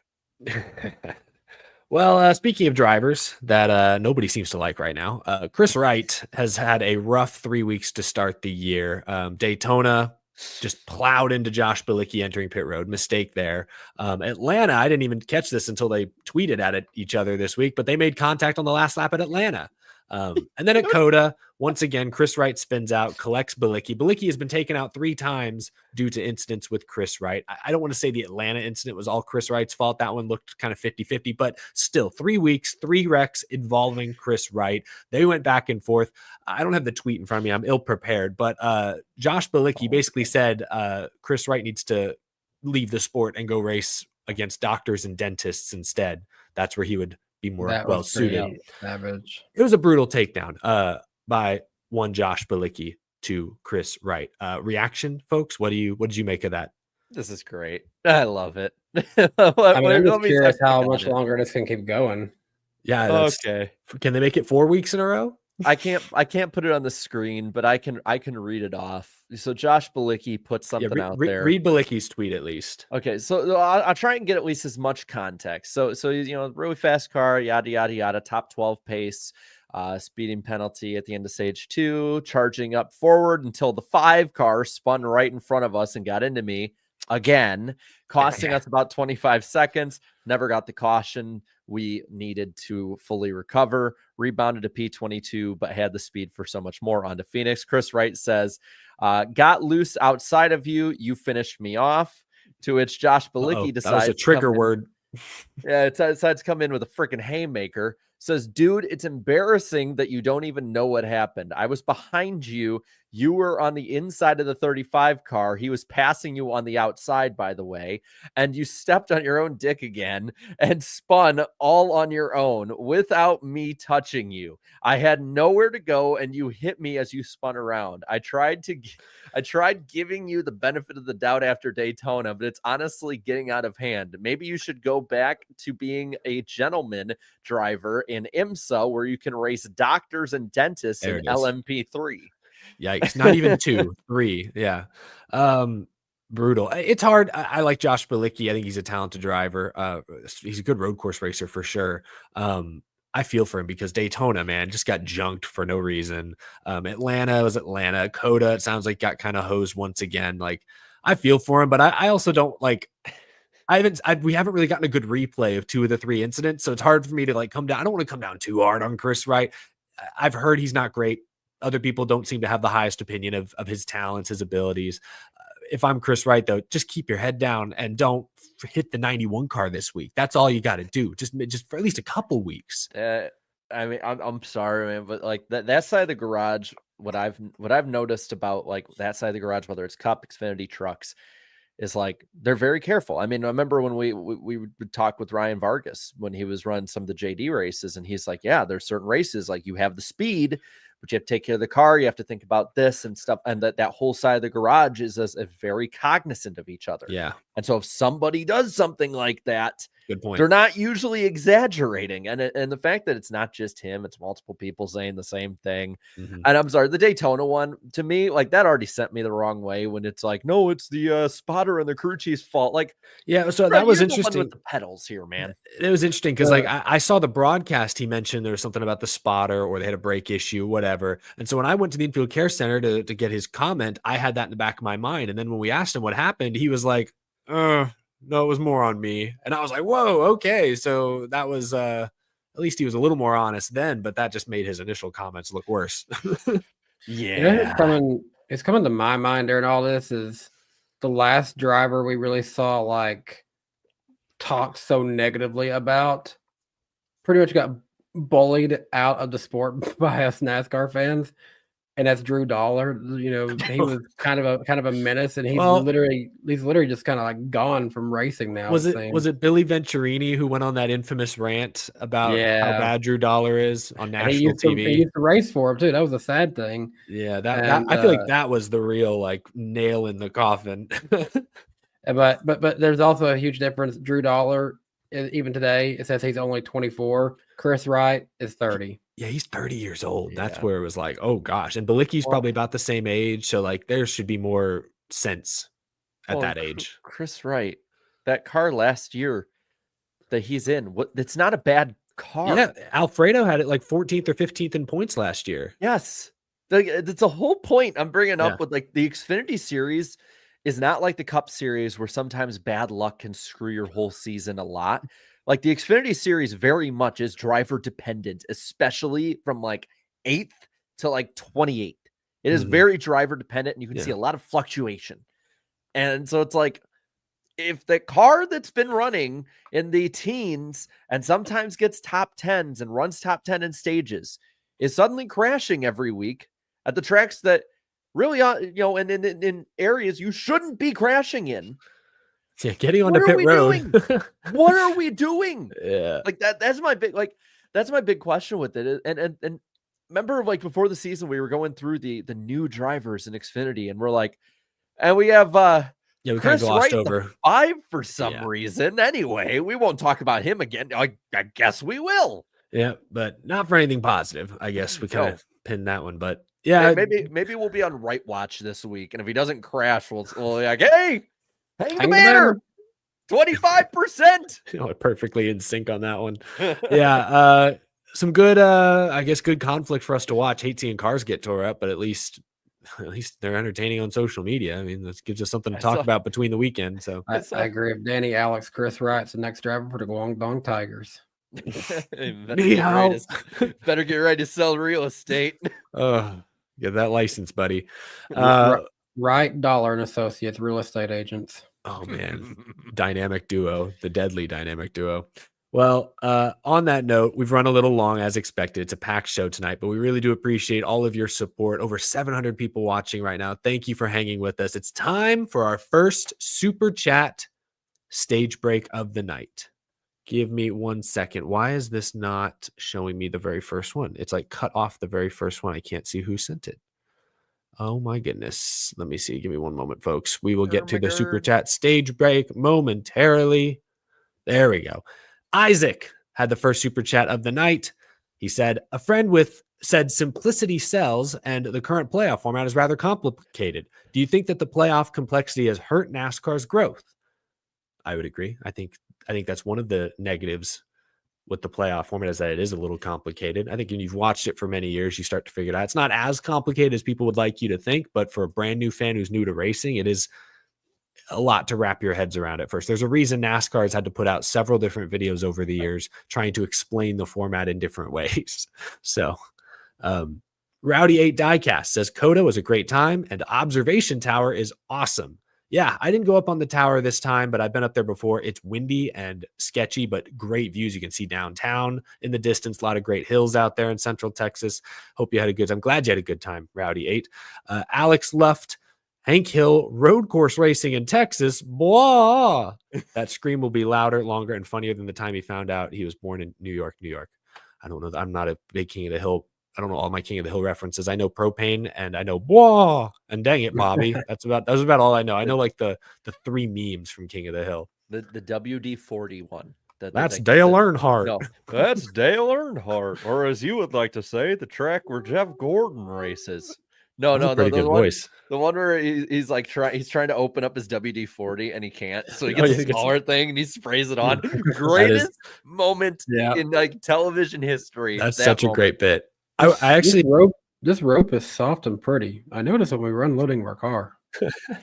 fun fact, I actually took a class from a guy in college who worked on King of the Hill back in the day, which was very fun. I think Oh, he wow. was a writer, maybe a storyboard artist. He had some stories about, was it Joe Judge who did that show? Mhm. Yeah, Yeah, because he did Mike Judge, not because he Joe did Judge. Beavis and Butthead. Yeah, Mike Judge. Thank you. And He had a character. He had a character in Beavis and Butthead that basically helped inspire the overall drawing of Hank Hill and the voice. Well, hey Yeah. man, that third turn down, man.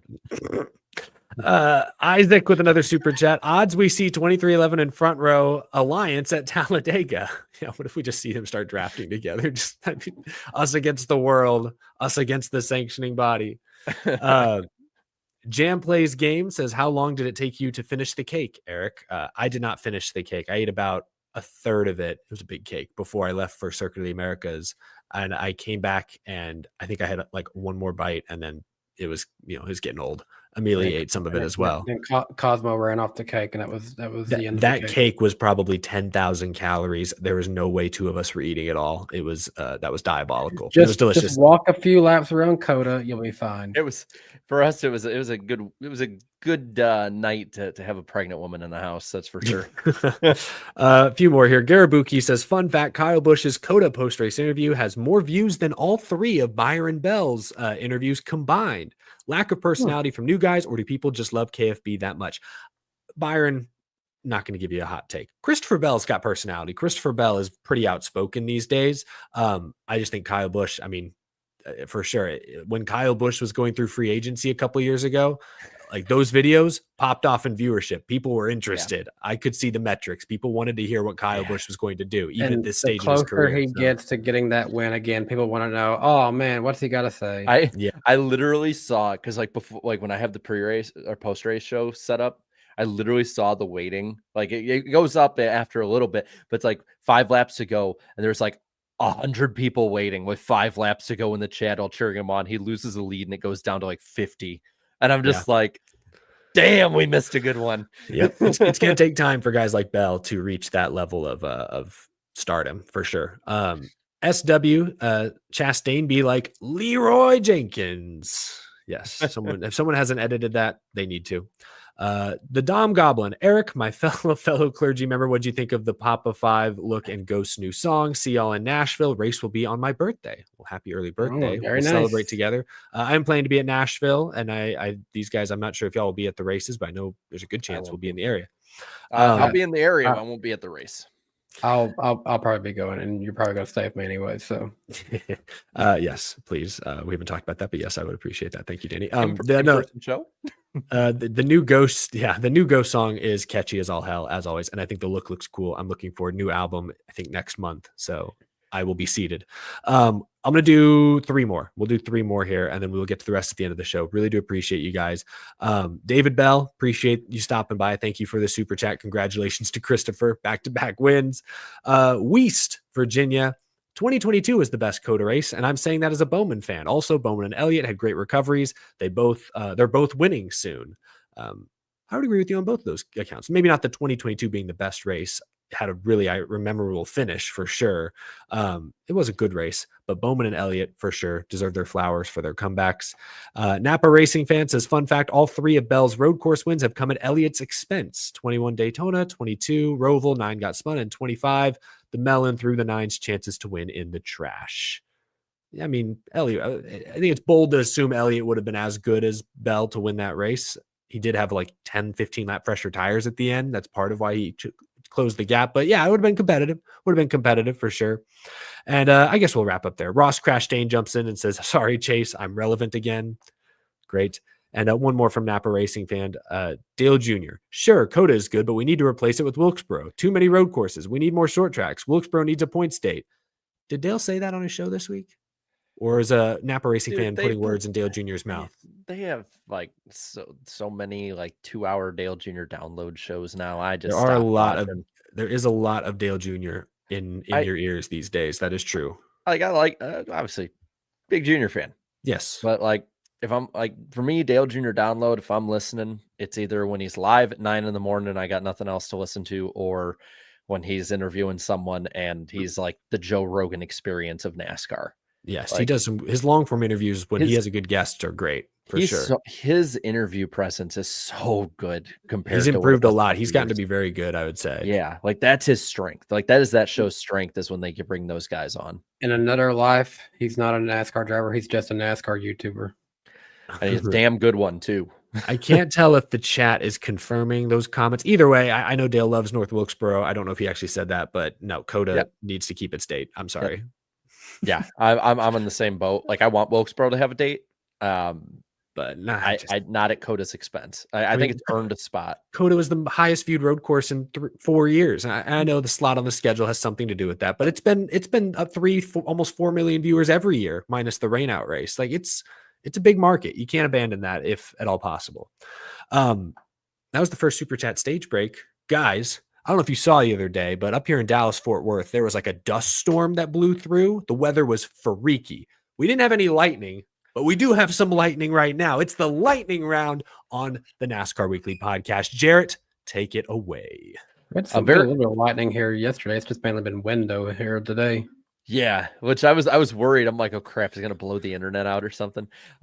Very short lightning round tonight. First off, NWP Clips channel. We have full episode replays on there. So if you ever miss it, be sure to check that one out. Subscribe to it. We'll have it up Thursday mornings, usually each week. Specials every now and again. We'll get there. We're planning stuff. Big news though in the lightning round: Chicago Street Race will have the Zach Brown Band headline, and also will reduce the ticket prices for this year's race. This was from a local Chicago source, Block Club Chicago. So for anyone who's looking to go to Chicago Street Race, that's some pretty good news for you. It seems like it's been a fun event every year, even with all the weather issues. Knock on wood, third year's the charm. God, it's just bad luck. That's like the story of NASCAR the last couple of years when it comes to those. But also next week we'll be on my channel, March 12th. I should be fully recovered and not trying to blind myself. But yeah, that is that was a quick lightning round. Yes, boom, bam, bam. Bing, bang, boom, bow, boo, bing, bow, bing, pang, bow. Chat, thank you all so much for those supers. We will get to those at the end of the show. Greatly appreciate your support. We appreciate y'all chiming in, joining the conversation. We've got a few. Are you ready, Jarrett? Yes. Headlines to get to before we talk about Phoenix and whatever else comes to mind. A lot of news today, folks. A lot of news. We'll start with Chase Briscoe. He said it on Twitter. It was the biggest points day of his career. Plus 100. Joe Gibbs Racing wins the appeal. Y'all will remember 2 weeks ago after Daytona, car was taken back to the R&D center. NASCAR inspected the spoiler and found that they had allegedly illegally modified the spoiler base. Hit him with a 100-point penalty, 10 playoff points, crew chief suspension, the whole 9 yards. Joe Gibbs Racing appealed, argued that it wasn't them manipulating or modifying the part. It was an issue with the part itself, wear and tear. And the appeals panel, for the first time in next-gen history, actually fully rescinded the penalty. This has not happened before. There's been many other L1, L2, L3 modification penalties. Most of the time, the teams don't even appeal. But when the teams have appealed, they've never been fully successful. Hendrick Motorsports was kind of successful. Never been fully successful until today, until right here, right now, with Joe Gibbs Racing. Chase Briscoe goes from dead last in the points now to I think he's 14th, 15th. You might have to throw that graphic up there again, Jarrett. Yeah, but I'll take your punching the air right now. Yeah, well, the very, very different issues, unfortunately, for those two. But yes, big day for Chase Briscoe. What do y'all make of it? Reactions? I found out today, 1:00 p.m. Our old friend Nicholas Caldwell from JGR, he just texted me at 1:00. Ha ha ha ha ha ha! We won the appeal in all caps. Well. What was it?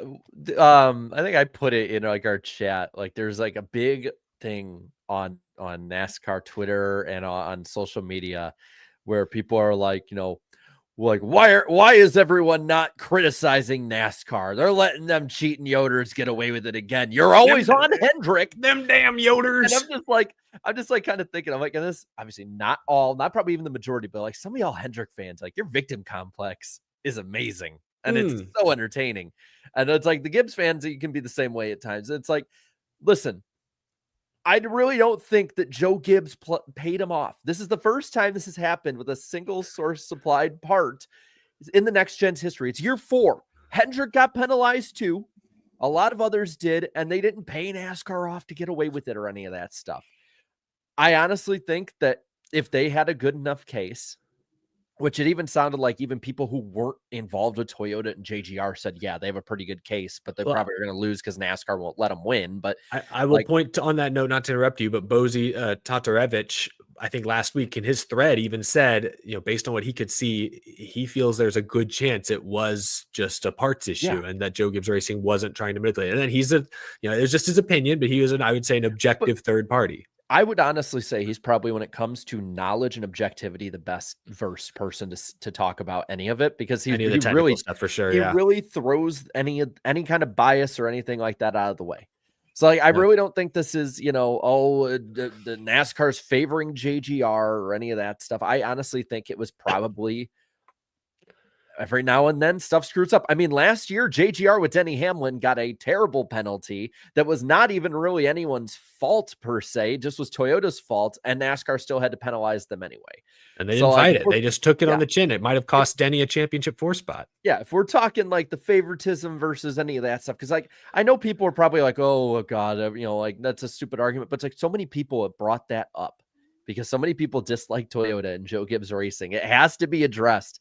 I honestly think that it probably was something like this. And I think it was probably just either incompetence on the supplier part or just a plain old bad piece. It happens. I mean, it happens with tires all the time. Why can't it happen with one spoiler piece in 4 years? I just realized something, Jarrett. You was talking about how the Hendrick fans have to cry and victim complex this. I'm a Hendrick fan. I guess I didn't get the memo. I'm not all. Mad. Give me some tears. But then again, Danny. Then again, I support the guy that people are ready to fire and replace by week 17, and also the guy who got penalized. It lost his championship 8 appearance, and his team just chose not to appeal it because screw him and Logano wins anyway. In all seriousness, he's a Hendrick double agent. In all seriousness, I'm just taking the piss on that one. It's just fun to poke at the bear. It's like, I honestly think it probably was just a miscue from the supplier. I mean, it's not like Toyota made it. It's not like, Joe Gibbs Racing did it. It's literally any team could have got that spoiler. Yeah, without having seen it, that's part of why I wish they'd lost, because then they would put the part up on display for everyone to see. But if they won the appeal, I guess maybe maybe they'll put it on display again. I mean, that no one's ever won the appeal. You might as well put it on display to show, like, hey, if you see this, report it to us. Maybe they would. I kind of hope they do, because I would love to get more objective third party, because I haven't seen the spoiler and I'm not technical enough to know what I'm looking at anyways. But the few objective people I've seen comment on it have all kind of said the same thing. Yeah, like there's a chance it could have been a performance advantage, but more likely than not, it was this other thing. Clearly, the appeals panel felt the same way, and they won the appeal. I just find it really interesting now that Chase Briscoe, who, I mean, his season looked like he was already in desperation mode his first week with Gibbs. Now he's right back in the picture. Yeah, they want to win a race. That's probably their best way to get in the playoffs and make some noise, but they got their playoff points back. They're in the conversation now for some regular season championship points. Like, this is a huge weight off their shoulders. 2 weeks ago, we were talking about, man, is James Small going to crumble under the pressure? Is the moment too big for Chase Briscoe? No, now those narratives go away completely, at least for a few weeks. I think Phoenix this weekend, considering how good Briscoe's been there in the past and how good Toyota often is there in the spring, Phoenix is a great weekend to maybe just, wipe your hands of this. Just go out there, run top 5, contend for the win. Whew, this could be a huge confidence builder early in the season. Yeah. I mean, he's going to be one of the probably 5 to 7 to watch this weekend. Yeah. Big news though, for sure. It's hard to comment on it confidently when we weren't in the appeal. We haven't seen the part, but yeah, it's newsworthy that a team actually won a parts modification appeal. Another thing that we're certainly not experts to talk about, but we're going to talk about it anyways, is the ongoing lawsuit between NASCAR, 2311, and Front Row Motorsports. Things took a turn today, folks. NASCAR is countersuing the teams. Oh, I'm such a novice. I didn't even know this was allowed. You can't sue me. I sue you. And they threw Curtis Polk in there as well. Michael Jordan's business partner, 2311 business partner. NASCAR does not like Curtis Polk very much. I'll try to break it down in a nutshell. Jarrett, I know you spent a few minutes talking about this in a video today. I tried my best to paint the full picture. It took me like 12 minutes this afternoon. So there's a lot here, but Big picture. I'll let you guys take this. I honestly hate hearing about all those stupid lawsuits. I'm checked out on it myself. It was a third. You're not alone. You know, I'm sure. real quick, you know what sucks? As I Mhm. was looking it up because I wanted to put like the dun dun from Law and Order in. Dun, dun, dun, dun, It's dun. copyrighted. Oh. Like we'd get taken down Or if we you- put it on. So I'm Do you like, still have the forget it, Taco man. Bell sound? Yeah, okay. Yeah, you know what? Let's triage a bad situation. Just like here. just pitch it down a little, and it almost sounds like the. Yeah. There, we almost got it. Taco Oh, Bell crap, it's on a loop. SVU. What time is it? Hold on, I need to make sure it's not on a loop. Oh, geez. All right, we're good. There we Someone- go. People Fourth are checking their call. phones. Like, shoot, did I download the Taco Bell app on accident? Are they How sending many me push orders am I notifications? placing? Hit the chicken chalupa. Your It's at the DoorDash door. is ready. Okay. What did NASCAR allege in this countersuit today? Basically, they say that the teams, Curtis Polk, illegally rallied all the other race teams who were supposed to be direct competitors into a situation where they were unified against NASCAR, trying to extract better contractual terms. They point out a few other things. Curtis Polk and 2311 and them have spoken disparagingly of NASCAR in the past. They allege that Polk actually went into a meeting with some of NASCAR's broadcast partners before NASCAR had signed its media deal and was trying to, they kind of allege was trying to manipulate that. Basically, they allege that the teams actually are the monopoly. They decided to drop any walls between them. That their point is, hey, 2311, you're competing with Hendrick, you're competing with Front Row, you're competing with all these other teams for sponsors, for points, for payouts, but they all decided to drop that in order to fight NASCAR unified. And NASCAR is alleging that in some way, shape, or form violates antitrust law. Maybe they have a point, maybe they don't. I don't really know. What I do know is that we have another chapter in this ongoing lawsuit that is continuing to cloud everything. All the much more. What I will say is that Jeffrey Kessler, the team's attorney, came out and basically said that this is nothing changes as a result of this. We just keep moving forward. We feel strongly about our case.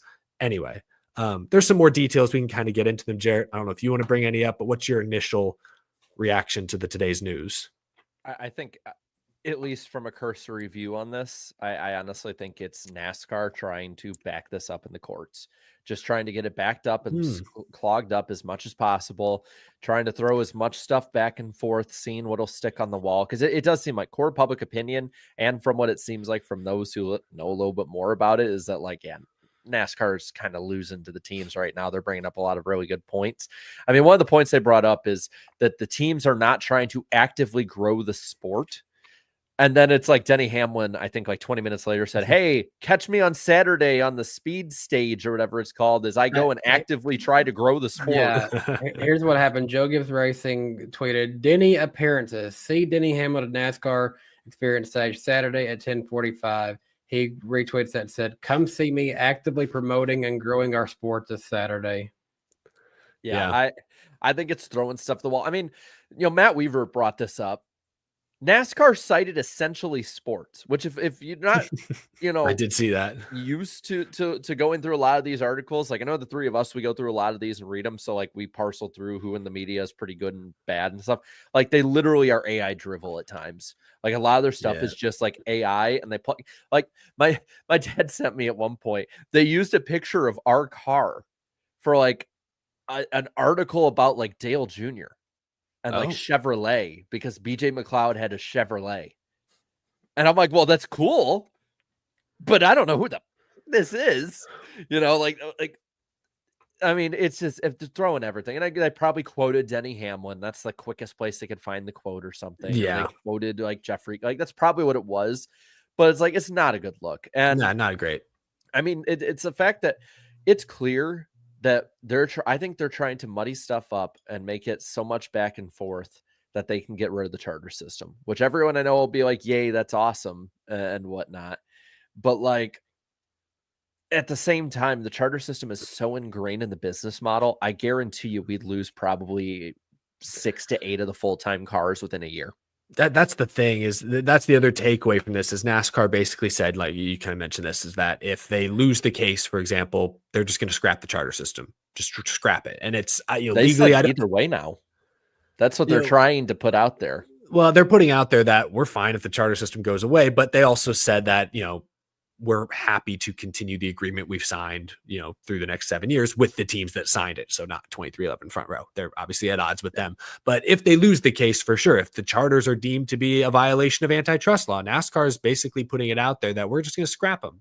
And legally, I don't know how viable that is because they did sign a 7-year agreement with all these other teams. Can you just scrap them? If they're found to be illegal, maybe you can. But either way, if you scrap them, you're going to end up with some angry team owners who didn't sue you, who now just saw their $1 million investments go down the drain. So I still feel like that's kind of a bluff. That's them just trying to convince, or should I say, discourage other teams from joining forces with 2311 in front row. Like, hey, Hendrick, Colleague, RFK, you don't really want the teams to win this lawsuit, do you? Because then, hey, that means your charter that you spent all this money on is probably gone. Sorry. Yeah. So that's how it reads to me. I could be way off base. NASCAR did say there's the possibility that if they lose the case, they could remove some of the exclusivity clauses. Like, for example, the court might find that the clause that says, hey, Cup teams can't go race in other stock car series, that is anti-competitive. They might force NASCAR to remove that clause, for example, from the charter agreement, but keep most of the other things intact. Like, it certainly sounds like they don't want to renegotiate the agreement, but if the courts force them to, there are a couple of modifications there open, let's say. I don't want to say open because they don't want to do this, but there are certain things that could be taken out that wouldn't completely overhaul the sport as we know it. So I still feel like there are a few different outcomes that don't result in 2311 shutting down, that don't result in NASCAR going under. And that don't even result in a settlement necessarily. I think there's a way one side could win this and everyone still kind of comes out okay, for better or worse. But that's my non-legal expert opinion. I just read that document twice today and had a headache afterwards. So I'm a little delirious right now trying to regurgitate it. But it's interesting. Be interesting to see what happens next. We don't have to dive too much further into it because we've got far more interesting things to talk about for our racing audience out there. Gentlemen, before we get into Phoenix, we still don't have a drop for this, but we've got our fun segments, guys. Happy fun time. Let's go. We're having fun. Let's start with the accountability session. I don't know how fun this is going to be this week. Soundboard. I probably could. Yeah, I should. Yeah. Well, if whichever ones, write them down, and then afterwards we bring them up and I'll make a list. But yeah, the predictions here. So each host will make 2 NASCAR Motorsports or show related predictions. We'll keep track each week in our accountability session, and we'll try and keep them concise, give or take. I have nothing off the board again this week. I'm in that long game, but it makes it really fun at the end of the year. So it all comes together. You're like the LA Dodgers. All of your contracts are, you're punting all your contracts down. What is it the Dodgers are doing?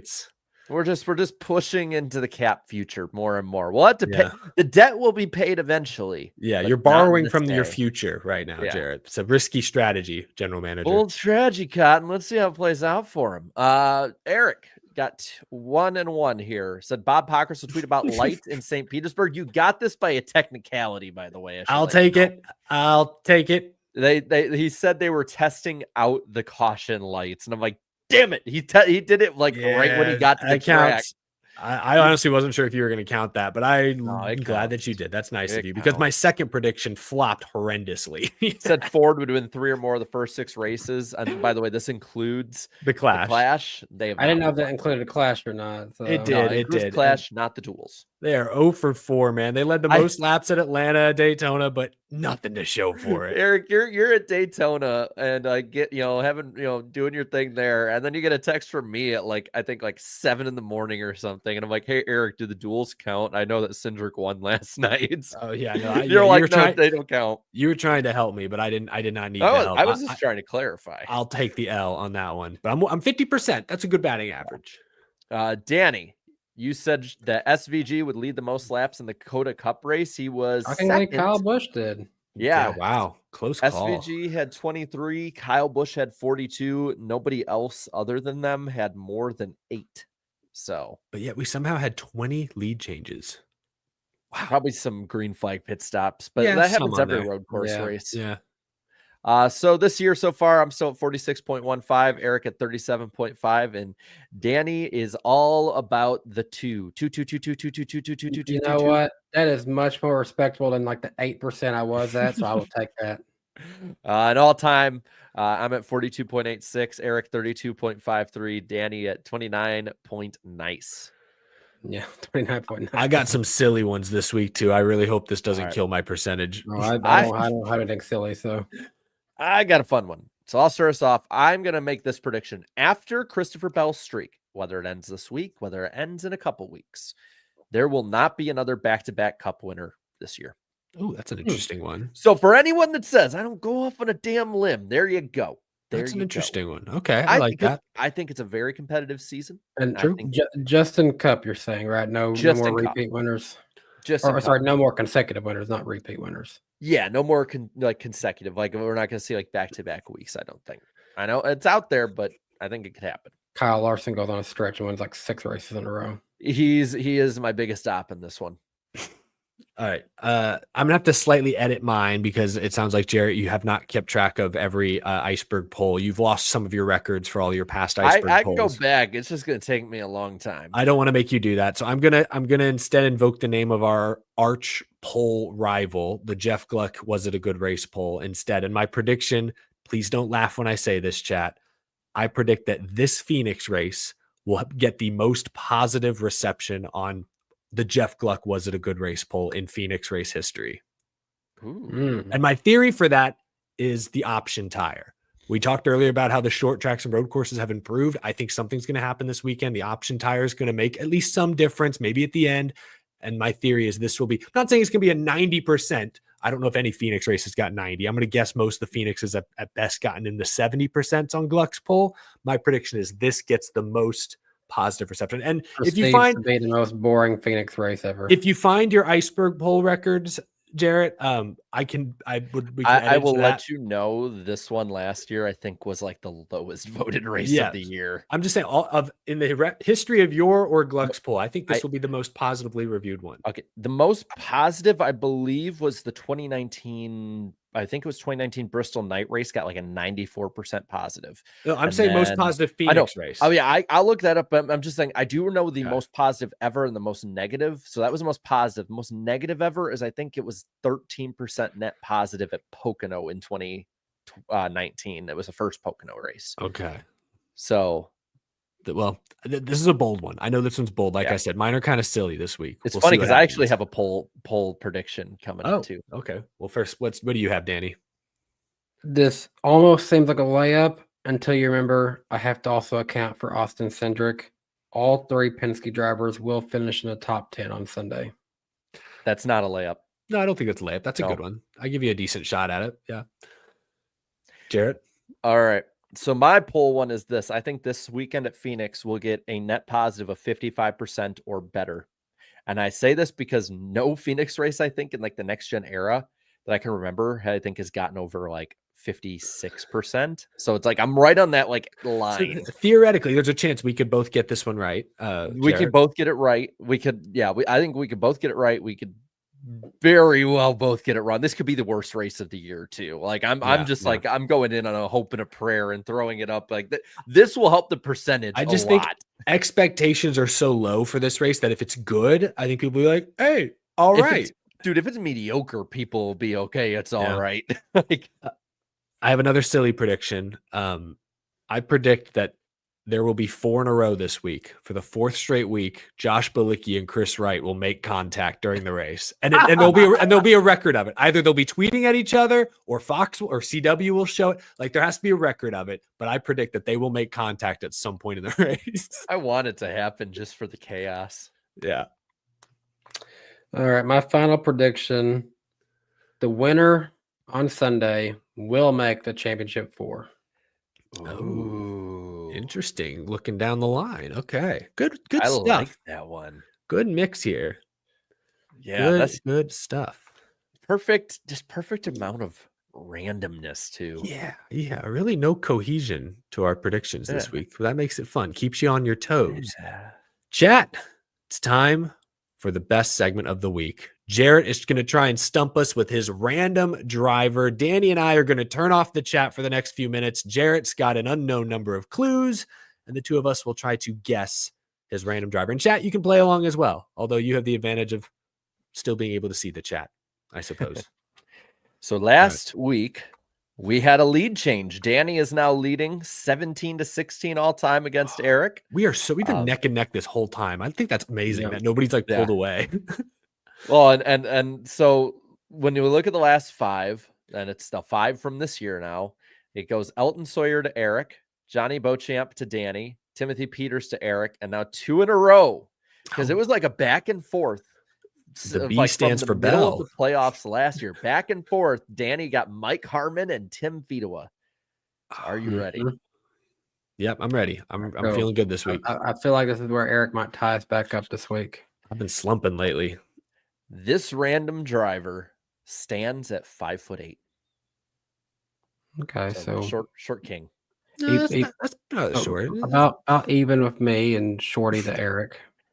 Well, it's hard. I have a hard time judging heights from up here. This random driver played themselves in an episode of Days of Our Lives. Okay. Not with Joey Tribbiani. Not with Dr. Drake Ramore.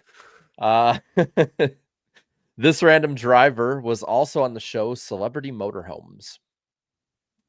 Okay, well, a lot of famous people were. Used to binge watch that as a kid. I've not seen it. This random driver also was an analyst for sports on FS1.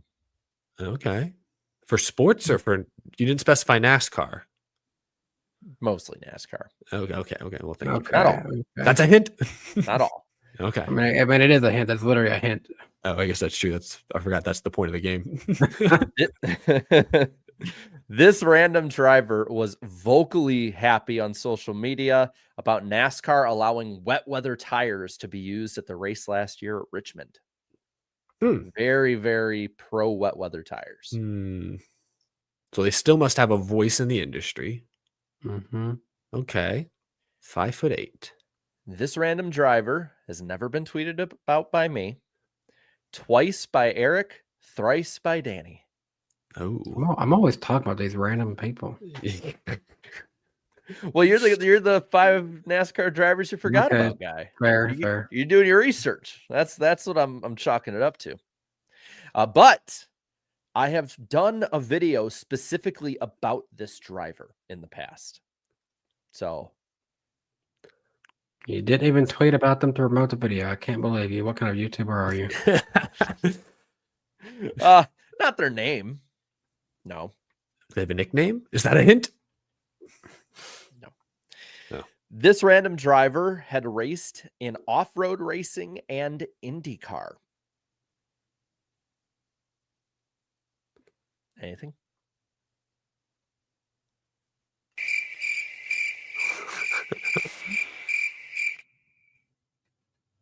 I'll take that, isn't it? Who am I hearing? I'm hearing me. I don't know. Maybe it's on my end. This random driver lost the 1999 Indy Lights Championship by 14 points.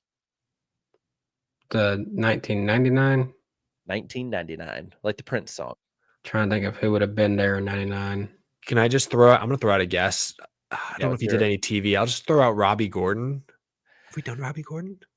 Well, Damn it. I know I haven't used many of my I guesses thought of last him week. when he said the road, like the off road and stuff, but Mhm. I feel like that seemed too obvious. Yeah, that's probably true. It wouldn't be one of the first clues.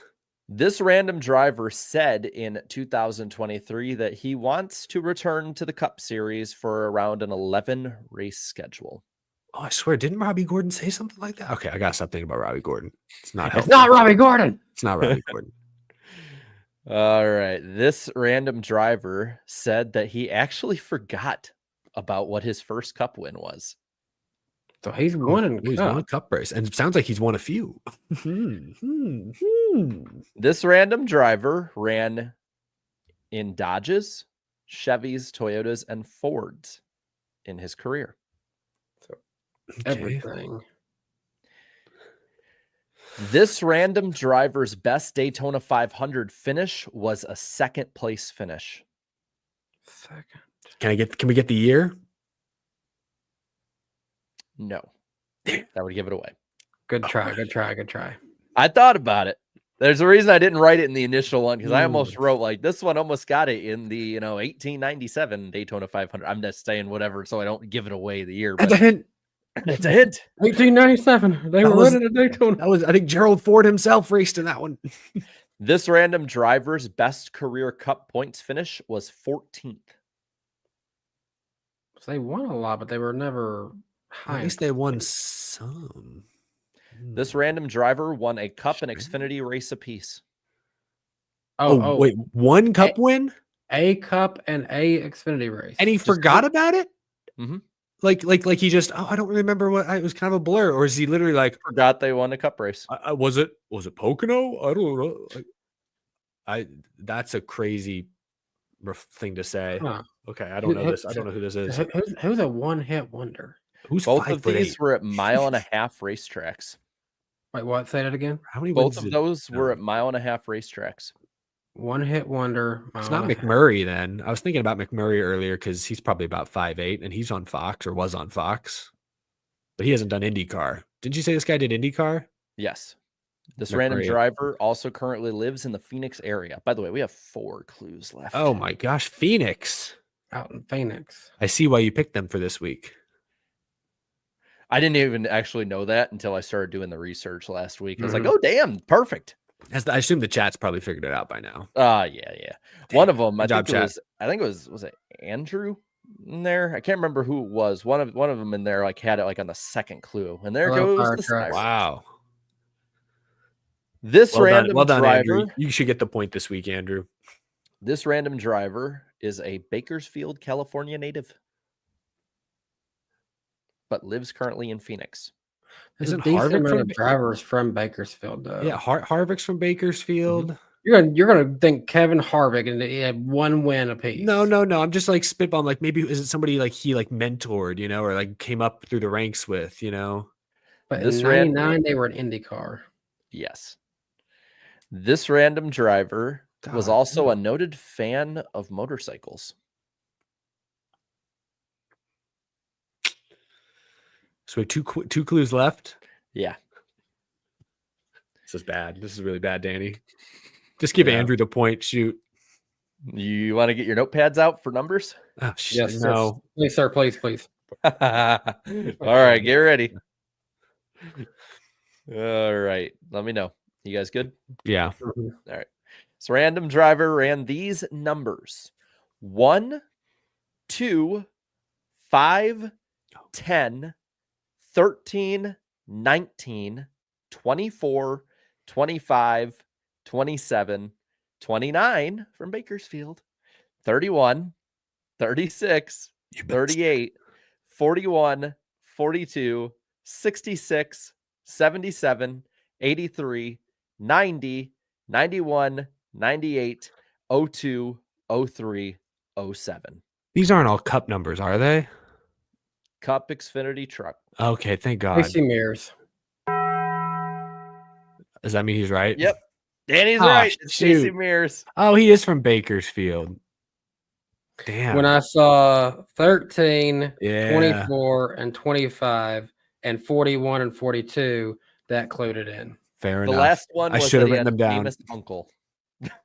Oh yeah. Oh, there's the IndyCar connect. Okay. And yes, his one cup win is rather forgettable because it was just such a weird race. I don't even know, where did he win? I forgot his first The cup. win. Coke The 600. 2007 Coke 600. Oh, I don't. He I forgot he won a crown jewel. Like, That's hold on, I have crazy. the number on me. I have the number of people who watched that race on me. Let me find. I have my little packet, and I have the number that I dug up online. Yeah, 7.5 million people watched that at home on average, and almost 200,000 in person. Like it was it was NASCAR's heyday. And he had won in a fuel mileage race. It was a crazy like top 5 because like Kyle Petty got a top 5. JJ Yaley was up there. Ricky Rudd Wow. was up front in that The race. who's who. And it was just like, and like at the end of the race, if they didn't have to pit, it was going to be Tony Stewart versus Dale Jr. more than likely. Like but Mears and the team were saving. But yeah, that Daytona 500 was 2006. What was the other clues you had after numbers? That he had a famous uncle. Oh, that really would have been enough for me, in all honesty. Yeah.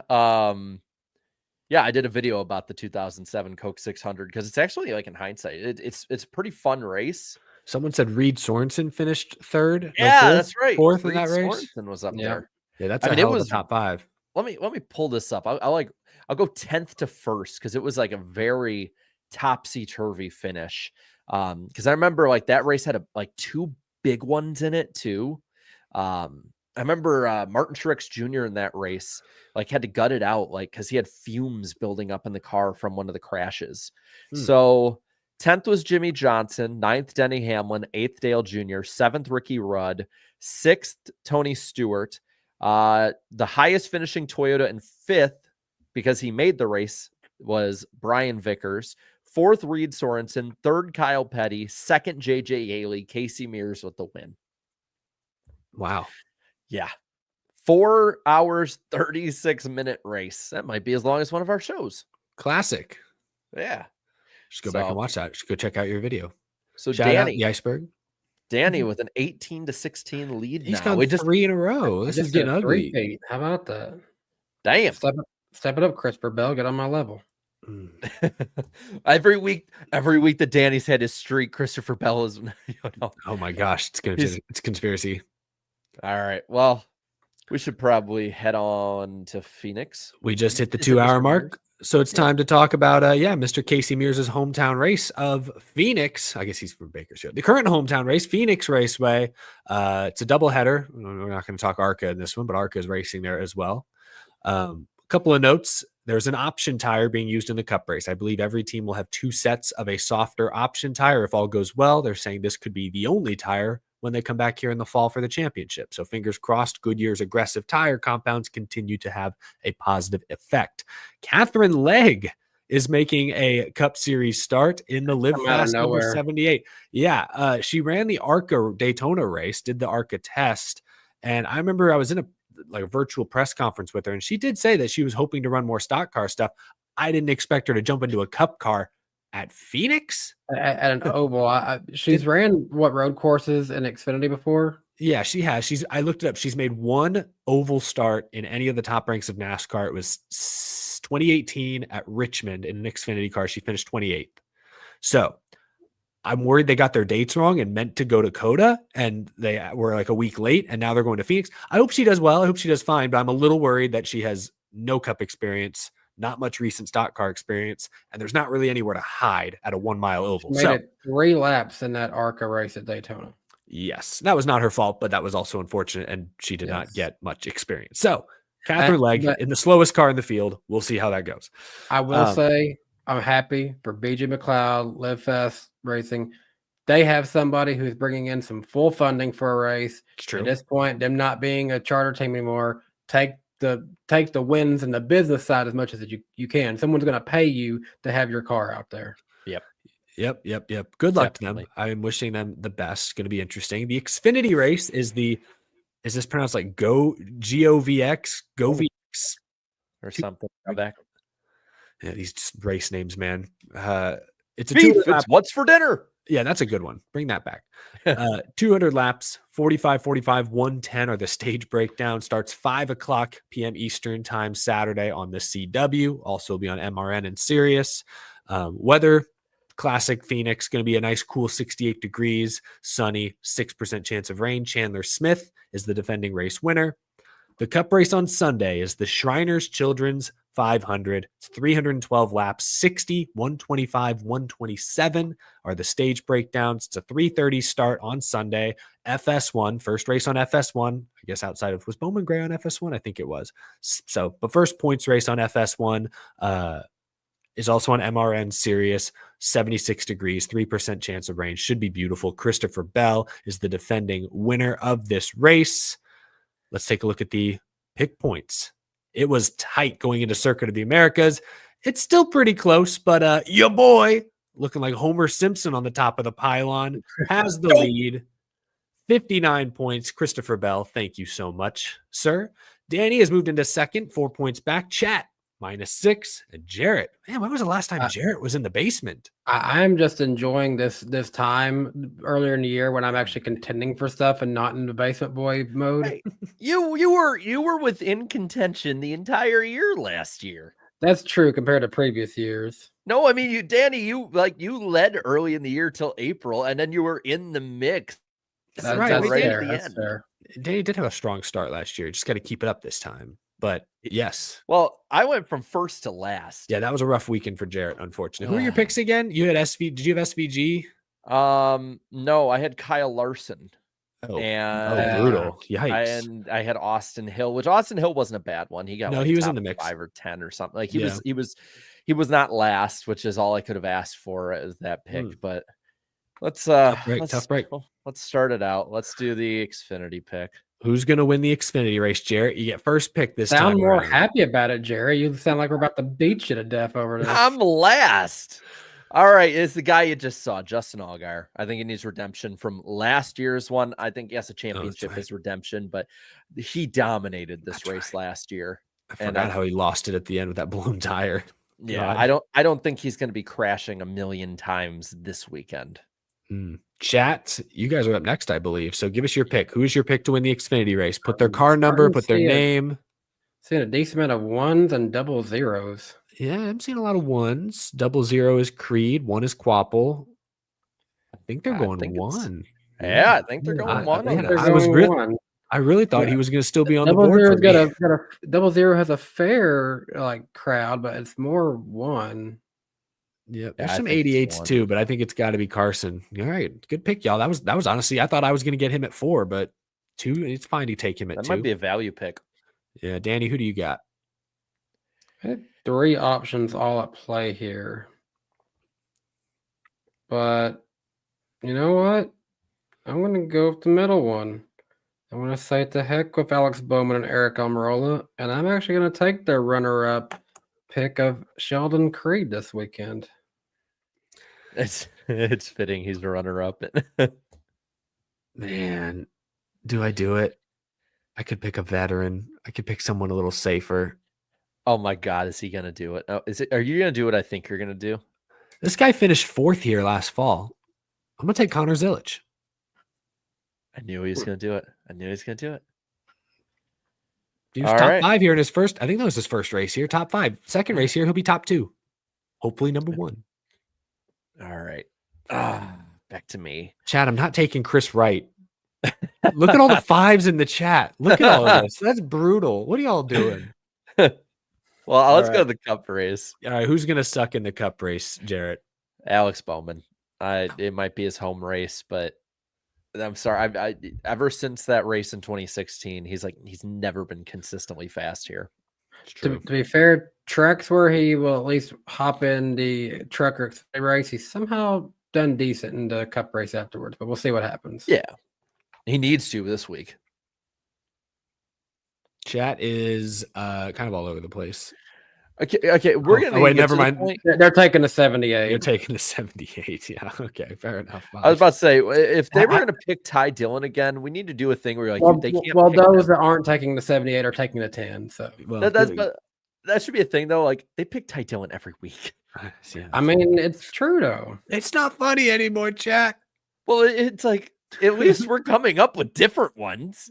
Yeah. Okay, I'm gonna be fair here. I'm gonna say Daniel Suarez.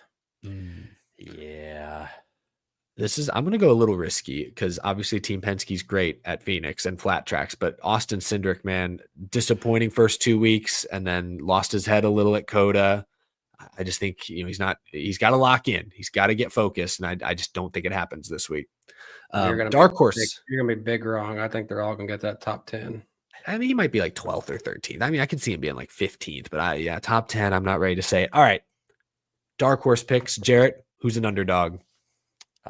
This guy has pretty good recent history at Phoenix. I think that no one's going to be looking at him. I think he can get a top 10, maybe even a 17th place finish for Riley Herbst. 17th. That's a good pick, actually. That's solid. Chat, what about you guys? It's in 54s. Yeah, Gibbs isn't a bad pick. Maybe this is the week he rights the ship. Hey, Chris Wright got a vote. Yay. Oh, come on now. They're really torn. Blaney is not a dark horse pick. 21 is also in there a lot. Barry Yeah, Barry's not a bad. I'll give him 54 though, because I think I've seen that more than 21. Yeah, it's not. This is the most important pick. This isn't for points. We'll give you all Ty Gibbs. We're not doing a poll for this one. Is Gibbs, Herbst, and Cindric all in monster cars this week? Is Cindric in a monster car? I guess he's got monster on the hood with Menards. Oh, yeah. Man. I don't know. Someone pull up the entry list and confirm. And then check Reddick. What is Reddick in? Oh my God. At least Reddick, they give him like Monster Beast. Yeah, it's just slightly modified. Goodness gracious. Okay. Sorry, Danny, did you give your dark horse? I did not. I'm going to go Carson Hocevar on mine. I like that. I'm going to say this is a weird one. I just feel like maybe it's the mojo of the 4 at Phoenix. I like Noah Gragson. I don't know. I just feel like he's got some swagger this year. He's had it before. He's got it again. Coming off a 4th place finish too. So yep. Reddick is in the Mobile 1 car. Damn it. Come on, Monster. You cowards. We were this close to greatness. The 4 horsemen. The 4 okay, Monster I feel like cars. if Reddick's not in Monster Beast, they need to give one of those guys Monster Beast. The 4 horsemen of the ginseng apocalypse. I thought I saw something that Riley Herbst is in the Sunny D car. Is that for another week? Probably. I mean, he might be. I saw that out there. I didn't check. Forget Captain America Civil War. Give me the monster cars versus the Bass Pro cars. Let's do it. Oh my God. And put some Camping World trucks out there for the truck race in a couple of weeks. And heck, put Stenhouse in. Well, no, we got Riley Herbst need to be monster. I was gonna say put him in a Sunny D car. Sunny D is at Vegas apparently, so maybe Herbst might be. Do a half and half. Mix Sunny D and Monster together and see what that tastes like. Oh God. See, I don't know if you guys ever did this, but it's like a thing with the guys when I was like in like middle school where you'd make your little like potion concoction where you just like we got a bottle of Propel and then we just put like anything we could find in it and just like mix it all together. Like at one point, like we put pieces of a cactus in it. Because one of our teachers had a cactus, so we like cut a piece of that off, put it in it. We put like milk and like grapes in it, and it was a big Propel bottle. And we just like saw whatever the hell we could put in it, and we left it in the we left it in the closet of like our 6th grade room. And like one of the guys that was in the group's brother, I know I'm going on a side tangent, but this is just a funny story I was thinking about today. And one of the guys in the group, one of their brothers was in there like 10 years later, and like he asked him to look for it, and he reached in and it was still there. A different color. I don't know why. It just came into my head. We put like glue in there, like we put everything in there. Like if someone drank that, like that would should rub that in your eyes, see what happens. I have a feeling like that would be like it would just melt it. Thank you for the very generous super chat, Justin. We're nearing our final super chat stage break, but before we can get to that, we need to make our Phoenix win picks. Who is going to win the Shriners Children's 500 kilometers? Jarrett, start it off. What the hell is a kilometer? I need to go with the safe value pick, and I like Ryan Blaney on this one. I know that it's like. I like he said value pick. He's never won here, shockingly. I know, but he's like a 2.8 finish here in the next gen. Oh, yeah, that's right. Even won a championship. Ross Chastain won that race. Yeah, I mean he is rock solid here. I know Gibbs is better in the spring, but it's like if anyone is going to beat them in the spring, it's going to be Blaney or it's going to be a Penske car, and I think Blaney's the best one. Good choice. Chat. The 12 is off the board. Seeing a lot of 20s.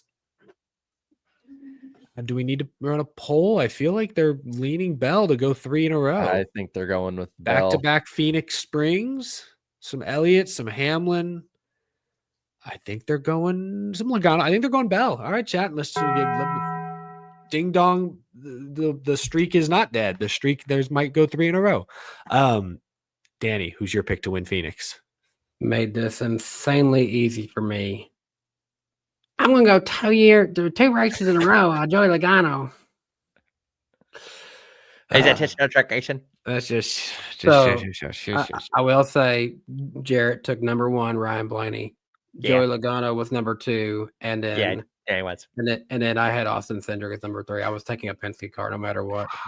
I had Blaney, or I had Bell and then Blaney as my 1-2 in that order. My 3 and 4 are still on the board. I did not have Logano in my 4. I had him probably 5th. You didn't have Giggles? They have giggles. No, the Penske cars, I know it's, last year they had to get used to the dark horse early in the year. It's the same car this year. There's less variables. I get all that, but I just have a feeling that the spring race, if I recall, 2022, the spring race was Briscoe. Chase Briscoe. Stuart Haas won that race, led 100 laps. 23, it was Hendrick dominating that race. 24, it was Toyota. So like Penske, for whatever reason, just does not run as well in the spring race. Blaney's the exception. So that's why I didn't have Logano. So I have to make a tough choice here. To be fair, Logano wasn't on my list either.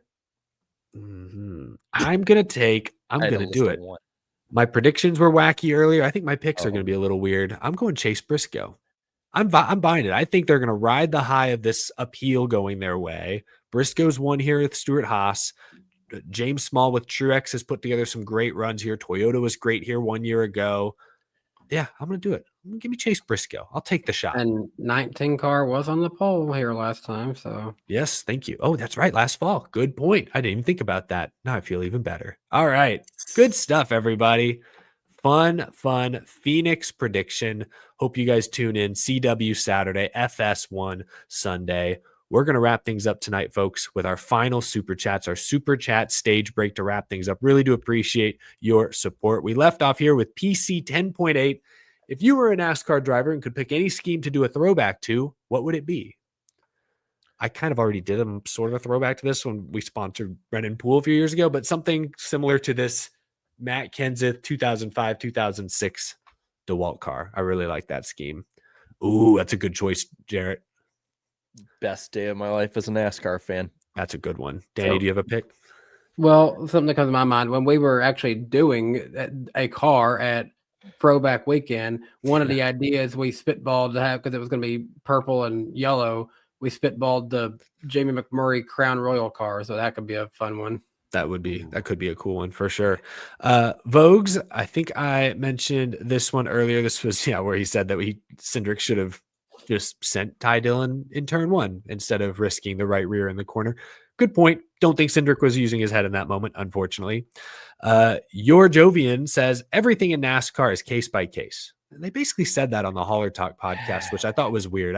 They kind of said, yeah, we look at past examples, but like every case is its own thing. I'm like, I get that, but you need to understand precedent, or you need to set precedent. What have we been talking about last 3 weeks? Consistency. Give us some of that. It was kind of a weird response, but Robbie Trackhouse is just a rebranded Chip Ganassi, while 2311 is a glorified / mini Joe Gibbs Racing. MWR. It's basically true that 2311 is a mini JGR. That's true. They get the same data. Trackhouse, rebranded Ganassi. It's all new people there, but yes, they bought Ganassi's cars. They kind of fit their spot on the Chevy totem pole in some ways. Andrew Waring, we answered this one earlier. The hypothetical, if Dillon had been hurt, would that have changed the result of the penalty? Maybe. NASCAR does like to look at the result, not necessarily the intent or the action itself. Great Gator fan. One just sent a $10 super chat. Very generous. Thank you for the support, Gator fan one. Lawson Murphy. I love the new layout at COTA. TBH made the racing more competitive for the fans. I don't know why NASCAR didn't make it the permanent layout at first. A lot of people talked this week about like the prestige of running the F1 course.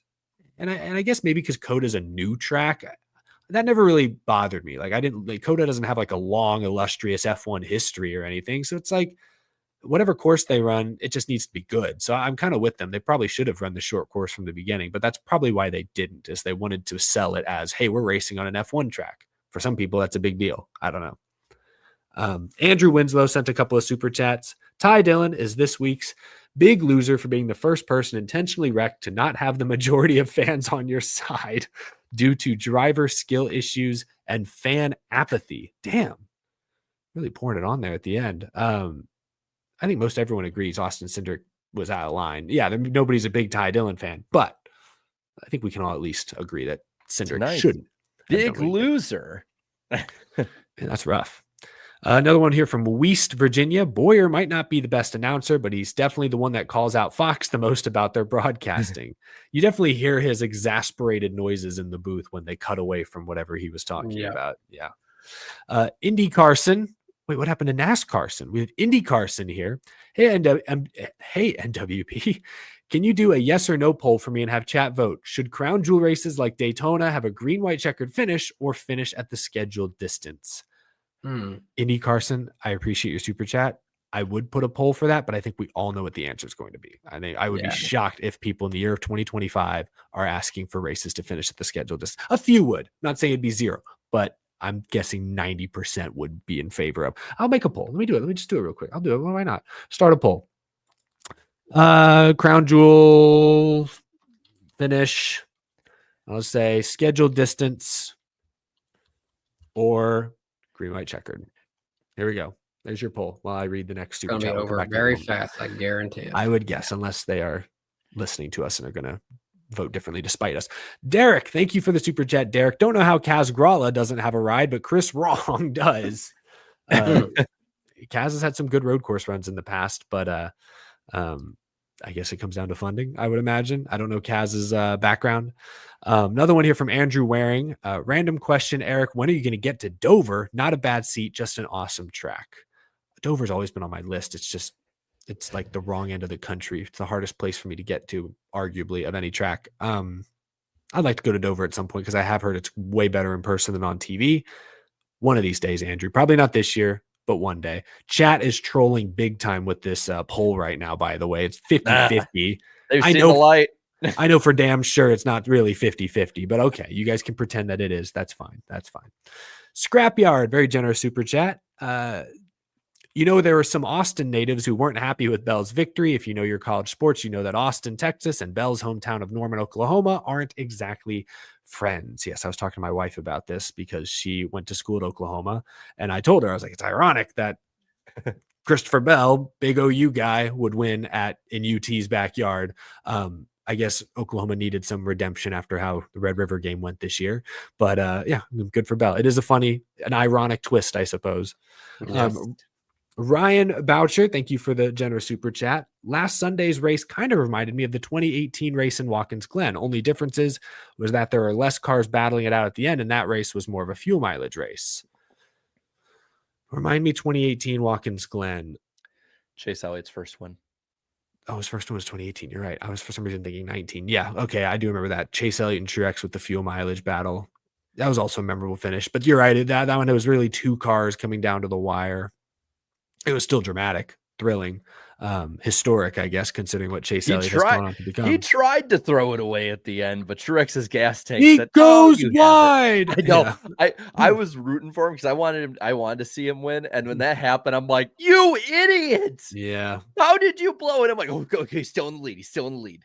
It's funny how guys like Elliott and Blaney, for that matter, kind of had this reputation of being chokers until they finally won a race or two. And now I feel like Reddick was the same way. Reddick, yeah. I know Blaney had the issue at Homestead last year. People were trying to say, oh, it's old Blaney choking on the last lap again. He backed that up with that Martinsville race, and now we're never going to talk about that again. So, it's just interesting how these young guys, when they finally break through, it's like they don't look back. Just kind of interesting. Another one from Indy Carson here. Hey, NWP, I'm skipping Phoenix this Sunday since it's cheating to see the track that's hosting the championship race. I won't even watch the first race at Kansas if they host the finale. That's how serious I am. Oh my gosh. That's hey, I respect you standing on your principles, Indy Carson. I respect that. Red Dog 81. I see this like week 3 of the NFL where fans freak out over teams being 0-2. So that said, who are you concerned about not making the playoffs if they don't have good runs on the West Coast swing? Ty Gibbs immediately. Ty Gibbs comes to mind, but yes. One. Yeah. I'm sorry. There's no one with this system. When you're in, like, I'm not scared about anyone until we get about halfway through. We can gauge where we are. Like, these next couple of weeks are going to change everything. You got Phoenix, you got Vegas, you got Homestead, you got Bristol, Martinsville, Darlington. Like, give it like 6-7 weeks. Give it till Easter, even if you want to get that early, and you'll get a really good gauge on who's going to be in the bubble all year round. That's true, but it's fun to make these predictions early when it's more unpredictable. We don't know. Cody Ware. I'm worried about him. He needs a good run to keep up with the rest. Jarrett likes to deal with the. I made this mistake last year. I'm like, man, Reddick had a really bad start, or was it the year before? And then he went and but won. It makes it fun to be bold. Like, who was the driver? Did you have you had Byron missing the playoffs the year he won 6 races, right? Not to call back to that. Oh, Like, yeah, I had that one. like when Yeah. you take a risk, sometimes you get one wrong like that. Hey, But I already sometimes predicted Joey Logano wouldn't make the playoffs. I've taken my risk for the year. that's good. I'm just saying it's fun because you get some wrong and it's but then you get some right and you look like a genius. So that's you gotta have some fun, you know. You gotta live outside the lines a little bit. Grizzly Industries. If COTA this time was my first NASCAR race, since it's the closest to my home, I'm willing to travel to my next race. Which track would y'all recommend?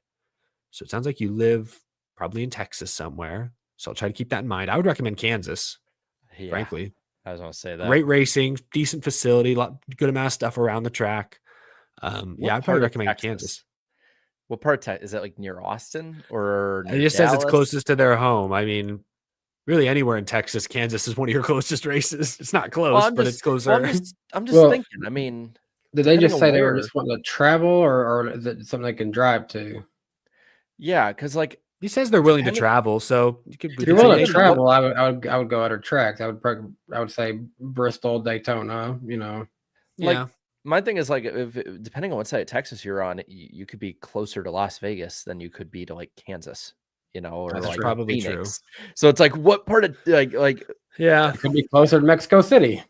Yeah, maybe. I don't know. Some of the East Coast tracks would be pretty, similar trek. Yeah. Yeah, if you're willing to travel, there's a lot of great options, but Kansas even then is like it's a good quick trip, not a hassle, and it's a great racing, good facility. Justin Drake, thank you for the 10. Been a tough few weeks of my friends grilling me. I'm a Briscoe fan. Calling Briscoe a cheater. Today is a good day. You better roast them right back, Justin. Mm-hmm. Don't stop until they are good and well done. Josh Santos, NASCAR should come to St. Pete. I was there as a volunteer and I met Elio Castroneves. Awesome. That's awesome, dude. Hope you had a good time. Good time working out there. Good racing. Seemed like a nice opening weekend for our open wheel friends. That's awesome. Hunter Nixon Fishing says, I know what Ross Chastain and Hocevar were talking about, that they didn't want anyone else to know. How can we get NASCAR to reconfigure Phoenix into a flat super speedway? Oh, yeah. Is that really what they were talking about? Ooh. I guess. Yeah. Apparently. All right. Hunter Nixon Fishing was like a fly on the wall there. Justin Drake, another one St. Petersburg related, very generous super chat. Thank you, Justin. We really do appreciate your support. Last season, I think you guys asked us about a possible street course, and I said Tampa, and then completely forgot about it until I saw that IndyCar was at St. Petersburg. So basically, St. Petersburg. Could we see NASCAR at St. Petersburg one day? Is effectively what Justin is asking. I'm not familiar enough with the layout. I think we've looked at it actually on the show before, and there was like 1 or 2 corners that made us go, ooh, or maybe that was Long Beach. I'm thinking of. That was Long Beach. We looked at the Long Beach configuration. I don't know enough about the St. Pete layout. I did not watch the race this weekend. Obviously, I was at COTA, but I as far as like regionally, I think it would make sense. A lot of NASCAR fans in Florida. I'd want to go to Sebring first, honestly. Yeah, but it's Sebring's. I know there's a strong racing culture there, but if you could race in Tampa as a big growing city. So what I've heard for the Sebring side is like, if you want to like get that strong racing culture, it's similar to Road America. I was about to say it's like the Road America of the South, if we consider Florida the South. So yeah, I mean, I'm not opposed to it. I'm not opposed to it. Yeah, Florida's kind of its own thing. Yeah. It's like Texas and Florida are like kind of the South, but kind of their own. They're sometimes their own disgusting thing. Animals. I love Texas. They both have a redneck side, a beachy side, and then gators. I've lived the vast majority of my life in Texas or occasionally Florida. They're great, but they're kind of disgusting sometimes. Isaac V24, unironically, that Dale Jr. Dark Knight Rises car was the best thing to come out of that movie. Crucify me if you want, but that movie was mid. That was the third one, right? I was born in the dark, okay, molded by it. It wasn't my favorite movie. It. No, it was the weakest one for sure. Yeah, but it had a tough act to follow with the first Dark Knight. Hey, I'll take it over any of the DCU ones that they made, like Batfleck. Like I'll take that. Yeah, the one with shovel face. I don't. What the hell is that dude's name again? Is it Robert Pattinson? Pattinson, yeah. Did you like that one? It was really good, but it's like I can't remember his name. My dad always calls him shovel face because his face is so flat. He has a chiseled, very pointy jawline. Yeah, so it's like that was a pretty good one. Like I like that one. you know, a lot of people complain it was long, but like It was I long. like I didn't love the ending, but I loved everything about it. Atmospherically, it was such a great Batman movie. Things in the way. Yeah, little Nirvana in the background. It was beautiful. Beautiful movie. It was Didn't good love the movie. ending.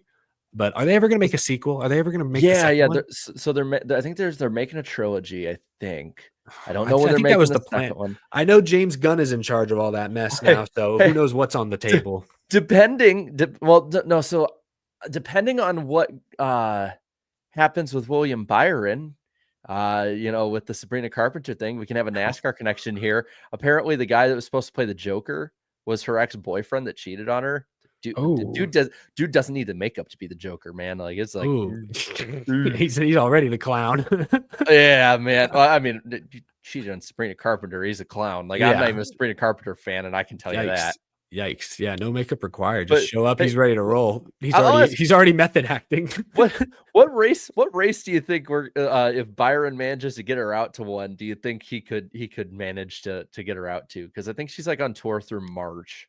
Does she? I assume she lives in LA. So Yeah, I guarantee you're not taking limits your a pop options. star to Talladega. No. But like I don't know. Where's she from? Where's Sabrina Carpenter from? Is she from let's- is she from like the Midwest somewhere? Is she like a good like She's a Ohio? Disney. Let's I'm see. looking it up. She's saying, from like, no way. This is not real. Is this a real town? Pennsylvania. Take her to Quakertown. Pocono. She's from Quakertown, Pennsylvania. Is Get that her to like a suburb? Pocono. Yep. Yeah, take her. Wait a minute, she's younger than me? God, what are we doing with our lives? Oh my Just gosh. kidding. All right, take her to Pocono. I hear it's a great vacation destination. Guys, we've reached that. I mean, it's a great honeymoon place. So I guess if you want to get frisky, Oh. but like, guys, jumping the gun a little. We've reached that point where like all of the stick and ball sport athletes and all the pop stars are younger than us now, and I'm just realizing that, and it's like, what? No wonder I'm so out of touch. I bought a jersey. Let me make sure. I bought a baseball jersey last year for a new Astros pitcher, Hunter Brown, who had a breakout year. And I then later looked up, he's a year younger than me. I officially own a professional jersey for a player younger than me. How do you think I feel? I wear a Justin Jefferson jersey all the time. The dude's 2 years younger than me. Is he? What? He was born in 99, I'm pretty sure. I also have a CJ Stroud jersey now. So I guess I have two jerseys for people younger than me. This is getting out of hand. Yikes. All right. Well, we have a couple more super chats. Napa Racing fan said, will NASCAR regret having more cable races for this TV deal? How far will ratings decrease with more cable races in Prime, more FS1 USA races? I actually don't know if it's more cable races just because of the streaming. I guess with TNT, it probably is more. Because we had 16 cable races last year. And so it's probably a couple more. There's less network this year for sure. We have 9 on network this year, 5. So we'll have 22 on cable. Yeah, it's a little more. Yeah, I mean, it's going to drive the overall numbers likely down at year's end. And everything looks good now because we've been on network and there hasn't been horrible rain outside Daytona. But the Prime one is interesting to me because I think it'll go down a little bit. But honestly, I don't think it'll go down as much as like, say, a Fox race would to an FS1 race. Yeah, I'll be really curious to see how the FS1 weight rate or the Amazon races do. Like, okay, I get internet problems if you're like, way out in the country or something like that.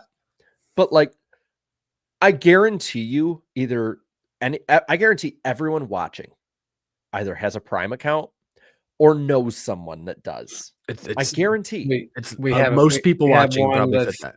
We have one that's just kind of split between family at this point. So yeah.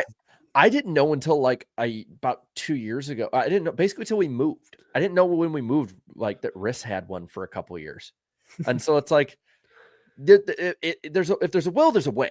Is like kind of my thing on it. It's I don't know. I don't know specific people may or may not have it, but I know the numbers say 180 million people in America have Prime versus 60 million have cable. So like theoretically the audience should be huge, but it's just going to take time to get people used to tuning into Prime for NASCAR. It's just going to take time. It's going to take like IndyCar got a good ratings bump this weekend on Fox because they promoted the hell out of IndyCar on Fox. Amazon's going to push and has pushed, the Prime races a little bit, but it's going to take a lot of promotion to see that kind of jump. So I was interested. I was listening to David talk about the IndyCar one, and he was happy, but he was lukewarm because he's like, it should have been better. And I'm like, what? Yeah, 50% increase is not enough. He's like, we're really going to see what it's like when it's going head to head with NASCAR at Homestead, and then we're at Thermal, and then there's like golf going on. And I'm like, That's true. It's kind I of give weird them that credit, man. is thermal. Is that is that not a points race? Is that It's like they're points all, race now. It is a points race now. Okay, Yeah. well that might change things. I just know it's weird at first that they like their second, third race of the year they were going to like an all-star type venue. It's just kind of strange timing. I don't know. And it's like a lot of IndyCar fans I know that I know they I've don't love talked it. to hate it. Yeah, Yeah. because it's like a rich kids club basically. Yeah, no, I know thermal is not the approval rating is not high amongst fans for thermal right now. Yeah. Shoot, where are we at? 2 more super chats. Thank you guys for your patience. I promised a 2.5 hour show. We're just over that. Indy Carson 2025 says, "Hey NWP, I'm testing you this Phoenix weekend. Picking the same 4 drivers for my racing league to see if it's a good strategy to use this season." Okay. Picking the same That we picked. Oh, they're picking our 4. Okay, They're so our they're win picking picks, Bell okay. and That's fair. That's fair. Logano and Blaney and Blaney Briscoe. and Briscoe. Okay, good luck, our picks. And finally, from Fred Dog 81, over under on how many times Fox brings up Boyer Gordon this week. Oh, Gordon's not in the 2.5. booth. Gordon's in the booth, 2.5. not in the booth. I think it's 1.5. I think there's a chance they show it. I think it's 0.5. I think it's 0.5. I think it's 50-50 they showed it I'll all. go 2.5 because I guess technically Fox is producing the practice and qualifying, but isn't it on Prime? It is on Prime, but it's Fox controlling it. So maybe like they bring. Do we count that? Because if we count we that, count that. I think we count that. Okay, then I'll stay. I'll go 1.5. I think they bring it up once there or in a pre-race and once during the race. I think it'll be brought up once. I don't know when. I think it'll be probably during the race. It'll be brought up once. Because if Gordon was still in the booth, they would make a bigger deal out of it. But since he's not, I think it'll come up maybe once. It depends on how bad the race is, honestly. Like if they're bored and need something to talk about, like Fox will drum up anything. That is probably true. On that, do we count commercials? Because they might put it on a commercial at some point. Like a hype reel, maybe. That's possible. Yeah, probably. Yeah, if you count that, they might show it twice. Well, yeah.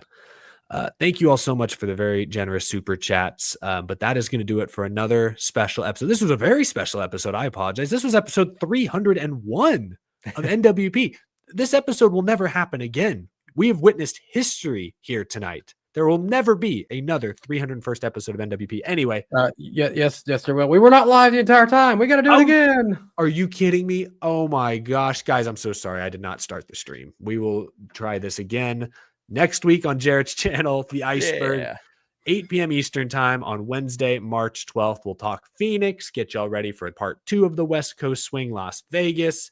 Really appreciate you all hanging out with us tonight. Had a great crowd, had a good time. Some laughed, some cried. Some cheered, some booed, but now we can all go home and get some sleep. Thanks for tuning in tonight, folks. We'll catch you next week. Drivers, start your 3, 2, 1. Green flag. Started off right now. Right on, come on. Get outside. 3 wide. Unbelievable. Green playing. We're going. I like the aggression. We probably dropped a great car. You can go tell all those guys up there they can suck in. What we're about to do is not a good idea. All good. What is he doing? You gotta be kidding me. Half the pack is flying apart. They're so nice to see at the line. Oh, pack of cars come piling in as well. Jump. Coming light. Hello. Come back on him. That was incredible.